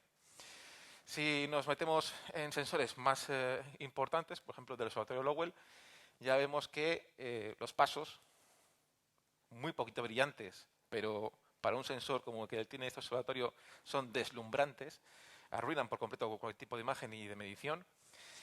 Y sobre todo, y por encima de todo, a los observatorios que trabajan con el gran campo. Observatorios que cogen todo el cielo, por ejemplo, que tenemos aquí en Italia, en Farra, o que tenemos en Canarias. Pertenecen a la red global de observadores de meteoros y se dedican a hacer pues toda una serie de mediciones de objetos que van cayendo, principalmente meteoros, estrellas fugaces, bólidos, estudio de bólidos. Cuando he visto alguna vez en televisión sobre todo el Brasero, por ejemplo, en Antena 3, habla mucho del tema cuando cae algún bólido, dice la velocidad, la inclinación, la posición y demás de ese objeto, pues son muchas veces gracias a estas imágenes que tenemos del cielo. Y como veis, no se ve nada. Son todo trazos de nuestros amigos Starlink. Como veis por aquí, todo trazos y trazos. Las curvas son las estrellas, pero los trazos son los satélites. Ahí así que no podemos hacer nada, de nada, de nada. Tenemos un montón de problemas a la hora de poder identificar meteoros, que sí, entre líneas, y nunca mejor dicho, pues se pueden ver algunas estrellas fugaces que van pasando por aquí o por aquí, pero con este brillo que tienen estos elementos no podemos hacer mediciones precisas, exactas, de qué elementos han caído, procedencia, etcétera. Bueno, pues también afecta no solamente a la parte óptica, como os decía, sino también al infrarrojo. Por ejemplo, aquí tenemos el Gran Tecan, el Gran Telescopio Canarias, que aparte de trabajar en óptico, trabaja en infrarrojo, porque esos satélites también pues, reflejan la luz del sol, tienen también una temperatura, y podemos verles incluso mejor que a simple vista. Y también, sobre todo, en radioastronomía. Una imagen de los radiotelescopios de Atacama, el proyecto ALMA. Los satélites de comunicaciones envían la información, tanto de internet como de voz, etcétera, a través de ondas de radio, que trabajan en una serie de frecuencias. En astronomía también trabajamos en una serie de frecuencias. Depende de lo que queramos observar, usamos unas frecuencias y usamos otras. Pero cuando tenemos elementos entre medias que trabajan en ondas, en rangos de frecuencia que se intercalan con lo que trabajamos nosotros, nos provoca interferencias, nos provoca malos datos y arruinan también las observaciones que podemos hacer. Pensad que si queremos hacer una observación, por ejemplo, en un observatorio profesional, ya sea pues, en Canarias, en Chile o donde queramos, tenemos que ajustarnos a un tiempo muy determinado de observación y unas fechas muy concretas. Esa información que se va recogiendo no se analiza en el momento. Cogemos, la tomamos, nos la llevamos y luego ya en la oficina, laboratorio, se analiza. Si durante esa observación hemos tenido interferencias, todo el trabajo, todo ese tiempo que hemos reservado de observación se ha ido al garete y no vale para nada. Tendríamos que volver a repetirlo. Así que ese también es otro gran problema que tenemos con los satélites en órbita. Soluciones, pues no serán fáciles. Ni fáciles ni bonitas, seguramente. Una de ellas, técnica de evitación, es decir, que los satélites se vayan moviendo y cambiando de órbita para evitar cualquier tipo de colisión. Es una buena idea, pero resulta que esta buena idea depende de la información que nos den. Por ejemplo, como estamos hablando de Starlink, ¿no? No sabemos cuántos satélites va a constar al final esa gran constelación de satélites. No sabemos qué órbitas finales van a tener. No sabemos las frecuencias en las que van a trabajar. No sabemos la frecuencia de paso de esos satélites. No sabemos nada. Porque, a fin de cuentas, es una empresa. Y la empresa tiene que coger beneficios. Si ve que va cogiendo beneficios lanzando menos satélites, pues no los lanzará todos. Si ve que todavía le falta y que quiere coger más campo, lanzará más. Pero hasta que no sepamos exactamente cuántos, de qué manera y por dónde, no podremos tener también nosotros una previsión para saber qué zonas podemos observar, en qué momentos podemos observar y qué es lo que podemos hacer. Técnicas de atenuación. Pues también es posible coger los satélites de Starlink, por ejemplo, y camuflarles un poquitín, ¿no? Hacer que sean pues un poquito menos brillantes y que reflejen menos luz y que nos permitan, al menos en el rango visible, pues no sean tan deslumbrantes. Es posible. ¿Planificar una estrategia? Pues también, pero nos remitimos a la primera, a saber el conocimiento que tenemos de esos satélites, de sus recorridos y sus trabajos, para nosotros plantearnos y decir, bueno, ¿en qué momentos nos dejan observar, nos dejan trabajar? Aquí, bueno, podemos aprovechar este momento para hacer una observación de esta manera, de esta parte del cielo, tanto tiempo. A lo mejor no podemos hacer fotos de una exposición larga. Igual nos toca hacer varias fotos más cortas para luego juntarlas todas y conseguir una foto que sea más o menos equivalente. ¿Quién sabe? Pero de momento ya tenemos ahí otro problema añadido. Entre estas técnicas de atenuación, la verdad es que al menos de momento y aparentemente la gente de SpaceX escucha, o al menos escucha a la Asociación Americana de Astronomía. Entre las quejas que ha habido por los trenes estos de satélites de luces en el cielo, para esas líneas tan bonitas y tan chulas de luces en el cielo, pues SpaceX ha planteado algunas posibilidades. Una que se lleva a la práctica en un solo satélite es esta, se llama DARSAT. consiste en coger las antenas, que son estas plaquitas brillantes que tenemos por aquí, las antenas de transmisión de Internet, que son las que reflejan la luz del sol y que hace que las veamos bastante brillantes, y oscurecerlas. Pintarlas de negro, por decirlo así. El problema no es que influyan en la transmisión, el problema es que el negro absorbe el calor. Absorber el calor provoca fallos, elevación de temperatura en el satélite, que tiene que trabajar a una temperatura bastante baja, con lo cual pues no es una solución muy factible. Además, se ha hecho solamente en uno de los 900 que llevamos ya en órbita, así que no nos vale. Otra opción, pues ponerle una especie de viseras.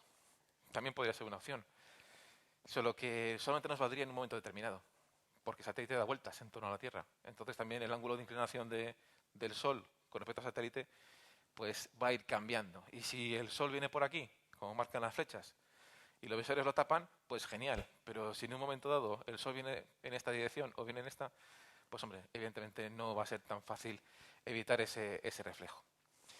Opción C, el girarle. Al parecer, los satélites Starlink son bastante brillantes cuando están despegando, es decir, cuando están en las primeras órbitas y lo que van subiendo hasta alcanzar la órbita definitiva, que es cuando más reflejan la luz del Sol. No ya la parte de las antenas, sino la parte de la antena, de la placa solar que da energía al satélite, que van planas a la superficie terrestre. Según van subiendo, pues esa placa se va poniendo vertical a la superficie. La idea sería que en lugar de dejarlo plano desde el principio y que luego vaya subiendo, es que se ponga de primeras ya en una cierta inclinación que haría que reflejase menos luz, con lo cual molestaría menos. ¿Factible? Sí. Lo que pasa es que también pues, requiere toda una serie de problemas técnicos complejos, una serie de modificaciones que, bueno, pues al parecer no están dispuestos a aceptar la gente de Starlink por el tema de para qué complicarnos la vida si de momento ya con lo que tenemos nos va bien, ¿no? Aunque a los demás nos fastidiemos. Y por último, tratar las imágenes. Hombre, sí, pero no. Vamos a ver, si yo tengo una imagen en la cual hay un trazo, puedo coger el Photoshop, por ejemplo, y tratar de borrar ese trazo. Pero si borro o quito ese trazo, pues me estoy cargando la información que hay por detrás, que también me hace falta. Así que no es una solución, al menos factible para ninguno de nosotros, ni para astrónomos aficionados ni para astrónomos profesionales. Bueno, pues todos estos tratamientos y todas estas soluciones y todas estas ideas se están tratando estos días en Canarias. Hay una reunión sobre la utilización del cielo oscuro para la tranquilidad y el desarrollo tecnológico, y en esa reunión está también participando el grupo de estudio de la Sociedad Española de Astronomía, que se llama ICOSAEDRO, que ha realizado pues todo un trabajo, ¿no?, de investigación suponiendo cómo sería la interferencia de una serie de objetos. Han calculado en torno a los 12.000 que en principio parece que Starlink, por ejemplo, quiere poner en órbita, y a partir de ahí pues han visto que sí hay una serie de afectaciones importantes. Por ejemplo, que los satélites se verían toda la noche en zonas bajas del horizonte. Además hay una cantidad de varios miles, serían entre 1.500 y 2.000 aproximadamente por encima del horizonte, y luego ya un poquito más arriba hablamos de 300 puntos brillantes moviéndose todas las noches durante toda la noche. Imaginad, ¿no? Cantidad de elementos que nos quitan parte de observación. También dependería de la época del año. En invierno pues habría menos objetos durante una parte importante de la noche porque también tenemos más horas de noche y el sol queda más abajo, pero en verano casi no tendríamos hueco para nada. Sería un problema bastante gordo. El tema también de los impactos con las ondas que tenemos trabajando ahora, las futuras ondas también que vamos a poner en órbita, el cómo vamos a despegar también de ciertas zonas que tenemos de lanzamiento en la Tierra, si tenemos elementos en la atmósfera que pueden pasar cerca o pueden colisionar con nosotros y echar al garete toda una misión de miles de millones de dólares, en fin. Todo esto es una serie de grandes problemas y de grandes problemáticas que se están planteando ahora mismo en Canarias, y que dentro de unos días pues encontraremos o nos contarán seguramente alguna de las posibles soluciones que se han ido planteando en esa reunión.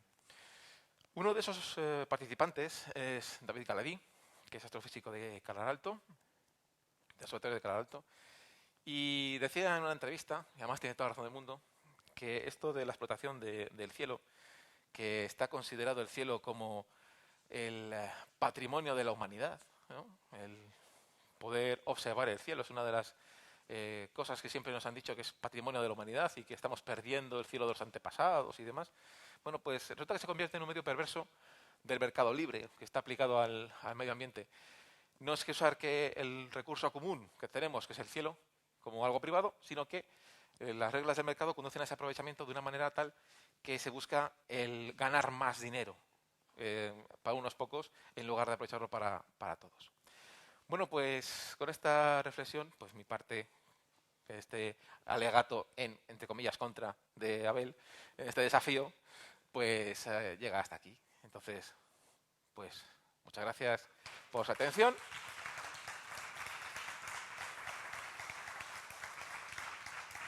Y yo no sé si tenemos para hacer... Abel, ¿me acompañas? Yo tengo una. Dime. Mira que antes he dicho yo que precisamente el segundo límite de fecha de la Semana Mundial del Espacio es el Tratado del Espacio Exterior. No hay ninguna norma internacional que diga si se pueden o no se pueden lanzar satélites, no. ¿Cuántos, cuándo, por dónde? Que yo sepa, no. A mí me consta, desde hace unos cuantos años, existe una obligación sean empresas o instituciones que lanzan los satélites, obligación de dejar un poquito de combustible para sacarle de la órbita al satélite. Porque habitualmente los satélites pueden estar orbitando mucho tiempo y se le agotaba todo el combustible para sacarle el mayor partido posible.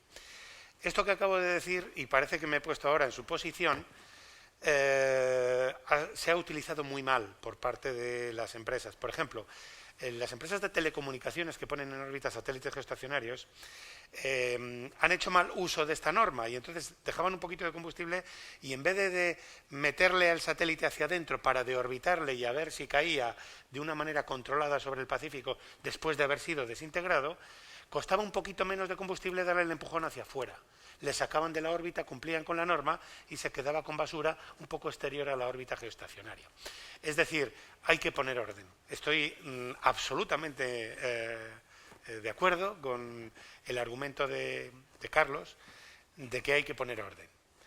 Ahora se están haciendo cosas. Yo he puesto algún ejemplo ya de que ahora los satélites se deorbitan y no pasa nada. La estación Mir pesaba lo mismo que una locomotora de tren, 135 toneladas, la antigua estación de los rusos, y se deorbitó, se medio desintegró, y eso que ya era, los rusos la habían dejado completamente inservible, sin combustible ni nada, y se deorbitó sobre el Pacífico, y eso se puede hacer. ¿Cómo no se va a poder hacer con satélites que pesan 1 o 2 o 3 toneladas, ¿no?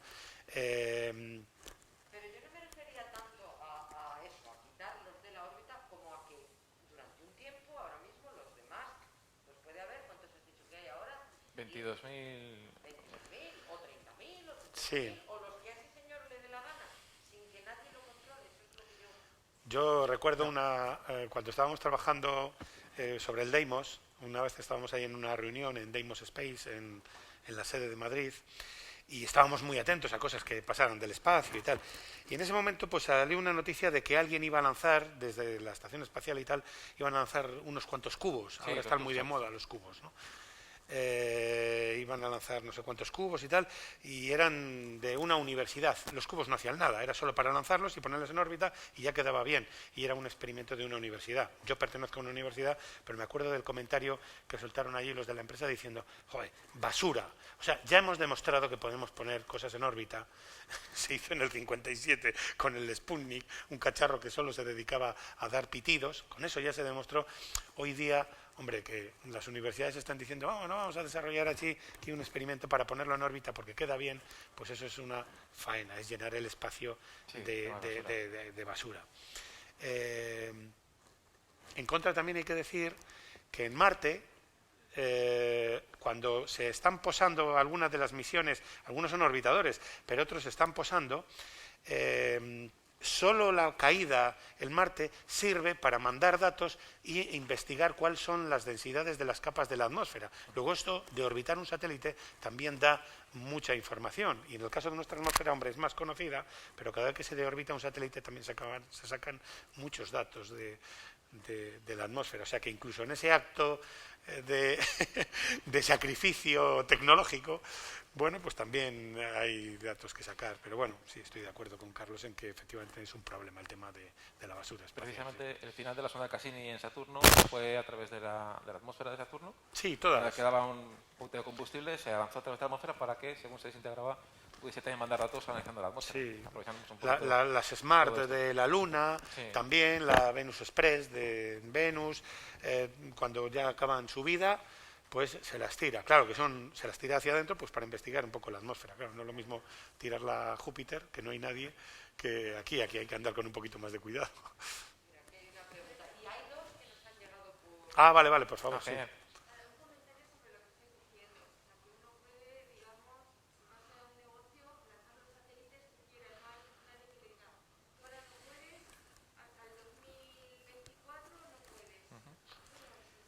Actualmente, que yo sepa, no hay ninguna norma. No me consta, yo no soy especialista en eso, pero no me consta. Cuando haya una pregunta, como ahora no podemos pasar micrófono, les ruego que uno de ustedes dos la repita en alto para que se oiga bien todo el mundo. Ah, vale, perfecto, sí.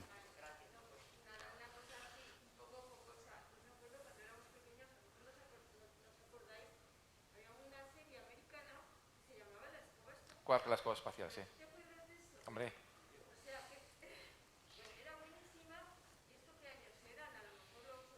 Por ahí.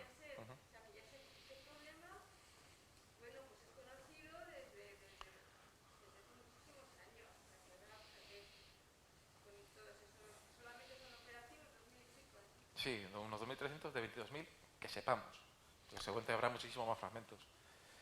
Sí, no. Y lo que comentabas de cómo recoger la basura espacial, como en la serie esta de los 80, sí que había una especie de estos proyectos que diseñas en servilletas, por decirlo así, ¿no? De que te ha venido la idea, vamos a hacerlo aquí un momentín así, ya más adelante haremos más desarrollo. Y había algo parecido también, no una especie de aspiradora como era en la serie de televisión, pero sí alguna forma de ir recogiendo esos fragmentos más pequeñitos, porque no se pueden coger, no se pueden capturar, y las redes pues también va a ser más complicado desplegarlas y replegarlas cada vez que quieres capturar alguno de ellos. De alguna manera pues podríamos ir recogiendo esos fragmentos de forma más sencilla y con una especie de pala, ¿no? Pero digo, son proyectos de estos para muy largo plazo. Sí, por darle un poco cabida a los que han emitido desde fuera. Una es, ¿sería posible hacer un estudio sobre cómo afectan las microondas emitidas por satélites utilizadas en telecomunicaciones al cambio climático? Y si calentarían a la Tierra como las ondas de un aparato horno microondas. ¿Se ha oído la pregunta atrás o le decimos Sí, pero repítela para que se grabe. Porque solo se coge lo que... Sí.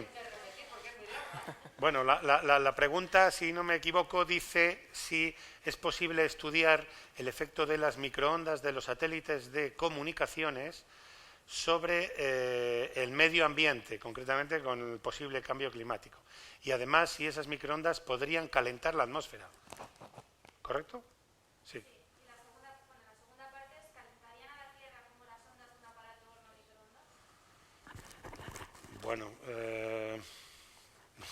no me atrevo a contestar, no sé si se podría analizar o no. En cualquier caso, que no nos disperse el término microondas. Microondas es una radiación electromagnética ubicada en una parte del espectro que, aprovechada dentro de un horno con una cavidad de resonancia determinada y además ajustando la frecuencia concretamente a la de vibración de las moléculas de agua que tienen casi todos los alimentos, se consigue digamos, calentar los alimentos, ¿no? Esas microondas efectivamente están funcionando en comunicación en los satélites, no solo en comunicación, sino hay microondas pasivas, yo he contado varios satélites, el SMOS, etcétera, radiómetros que miden la humedad del suelo, pero no creo que tuvieran en absoluto un efecto apreciable sobre el calentamiento de la atmósfera, en absoluto, para nada. Para que os hagáis idea, un satélite que está orbitando a 600 kilómetros de altura manda una señal de 5 voltios, es decir, nada, prácticamente nada, se capta la señal y ya está. ¿Cuánto consumen en su funcionamiento? Los satélites tienen un disco duro, tienen que hacer ciertas maniobras y tal. Habitualmente esas placas solares están dando potencia de unos 1000 y pico vatios. Estamos hablando de una plancha. pues aproximadamente, hombre, algunos más. El Envisat, recuerdo que fue un satélite de la Agencia Europea del Espacio que pesaba 8 toneladas, 8,5. Nunca ese concepto de grandes satélites ya no se ha vuelto a repetir porque no es rentable. Llevaba 15 instrumentos y se ha demostrado que es mejor lanzar satélites pequeños con 1 o 2 o 3 instrumentos como mucho, ¿no? Y aquel tenía una potencia de consumo un poco más grande, pero esto no. Y los satélites radar incluso, que están emitiendo el haz de microondas para luego escuchar el eco, pues tampoco son potencias muy grandes. Es decir, las comunicaciones casi se realizan con muy poca potencia. Aquí en la sala hay especialistas en electrónica que a lo mejor no sé si podrían tener algún comentario, pero que yo creo que estamos hablando de potencias muy pequeñas, las necesarias para este tipo de comunicaciones. Vale. La otra pregunta yo creo que es para Carlos. Si puede repetir la página que has dicho en la que se podían ver los satélites. Se llama, la página donde se pueden ver los satélites se llama Geavens-Above o geavens-above.com. El cielo por encima, más o menos traducido, sería así. El tema es que ponga Havens en inglés en cualquier buscador y seguro que aparece enseguida. ¿Más preguntas? Yo quería comentar, pero nada, tú has dicho ya que tú te ibas a centrar sobre todo en los satélites que orbitan la Tierra y que observan la Tierra. Pero yo siempre, por formación, me tengo que acordar de los satélites de observación astronómica, particularmente a los de observación solar, a los que le debemos No me quería yo meter con Carlos para decirle que lo que le debemos al Hubble y a todos los que están en los puntos de Lagrange, orbitando no solo el Sol, sino el espacio exterior y tal, es decir, aportan muchísima comunicación astronómica, no está reñido en absoluto el término satélite con lo que es la observación astronómica, claro que no. Pero bueno, he entendido muy bien el contexto que ha expuesto Carlos y es que no puedo estar más de acuerdo con él. El problema de la basura espacial es verdaderamente un problema en todos los sentidos. Un tornillo, una tuerca, que hay muchas por el espacio, se impacta con la Estación Espacial Internacional, que está orbitando a 28.000 kilómetros por hora, más los 28.000 con los que viene la tuerca. Él hablaba de 42, sí, esa es la suma de las dos, pues por supuesto perfora la estación sin ningún problema, y fíjate qué problema podría causar a 3 o 6 tripulantes, depende de la época, que están allí realizando experimentos. Es decir, esto es grave. Los paneles de la Estación Espacial Internacional, muchos están ya perforados por trozos de basura. Y es habitual que aproximadamente con una frecuencia de 1 o 2 veces al mes, la Estación Espacial Internacional realice una maniobra de cambio de órbita para evitar basura espacial. Esto supone un coste importante, me parece que andará por las 400 toneladas la Estación Espacial Internacional ahora. Afortunadamente lleva dos sondas derivadas de las Gemini de los rusos que están ahí, que son cápsulas de seguridad. Alguna vez los astronautas se han metido en la cápsula de seguridad por si acaso la maniobra de evasión podía no funcionar, es decir, para salvaguardar sus vidas. Es decir, es complicado. Y eso que la Estación Espacial Internacional orbita en una órbita que no está para nada poblada por satélites. Imagínate en la órbita polar. También es verdad que si estuviera en la órbita polar, las distancias también se hacen más grandes. Pero bueno, sí. Y hablando, como comentabas, del Hubble, hace poco, alguien también en un comentario de estos que hay en redes sociales y demás, comentaba que era el final ya con todo esto de las luces en el cielo, la imposibilidad de observar, que era el final, acercándonos al final de los observatorios en tierra y que había que empezar a pensar en observatorios en el espacio.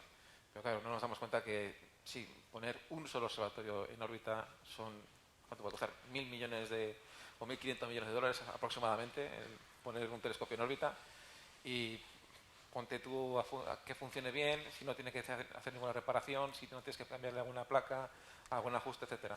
Un observatorio en tierra, por mucho que tengamos que corregir, no deja de estar en tierra, tenemos facilidad. Pero en tierra, también es verdad que en tierra tienes 1.000 kilómetros de atmósfera entre medias, sí, que te van a desvirtuar mucho las medidas, y en cambio en órbita pues tienes una visión más... Es por meter un poco de vidilla en el debate. Tenemos también telescopios que ya están planeados para precisamente esas observaciones más en profundidad y desde tierra podemos hacer la composición de la imagen final. También, muchos puntos de observación, efectivamente.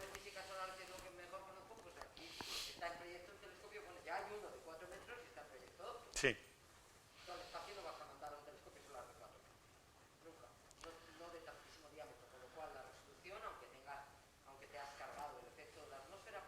Sí. No, porque sería muy difícil manejarlo, no es fácil hacer los apuntamientos y todo. Sí. Claro. El Hubble se reparó varias veces, como sabéis, fueron misiones muy costosas, pero también sirvieron para demostrar una tecnología impresionante, ¿no? Lo que es reparar un satélite en órbita, ¿no? Ir a unos astronautas y posarse allí en una misión de 12 días.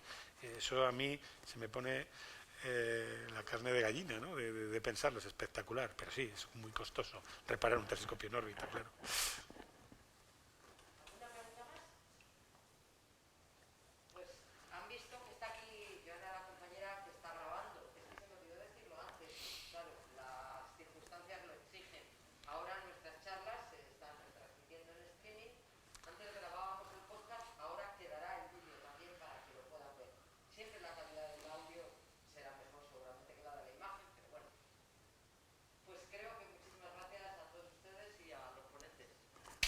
Gracias.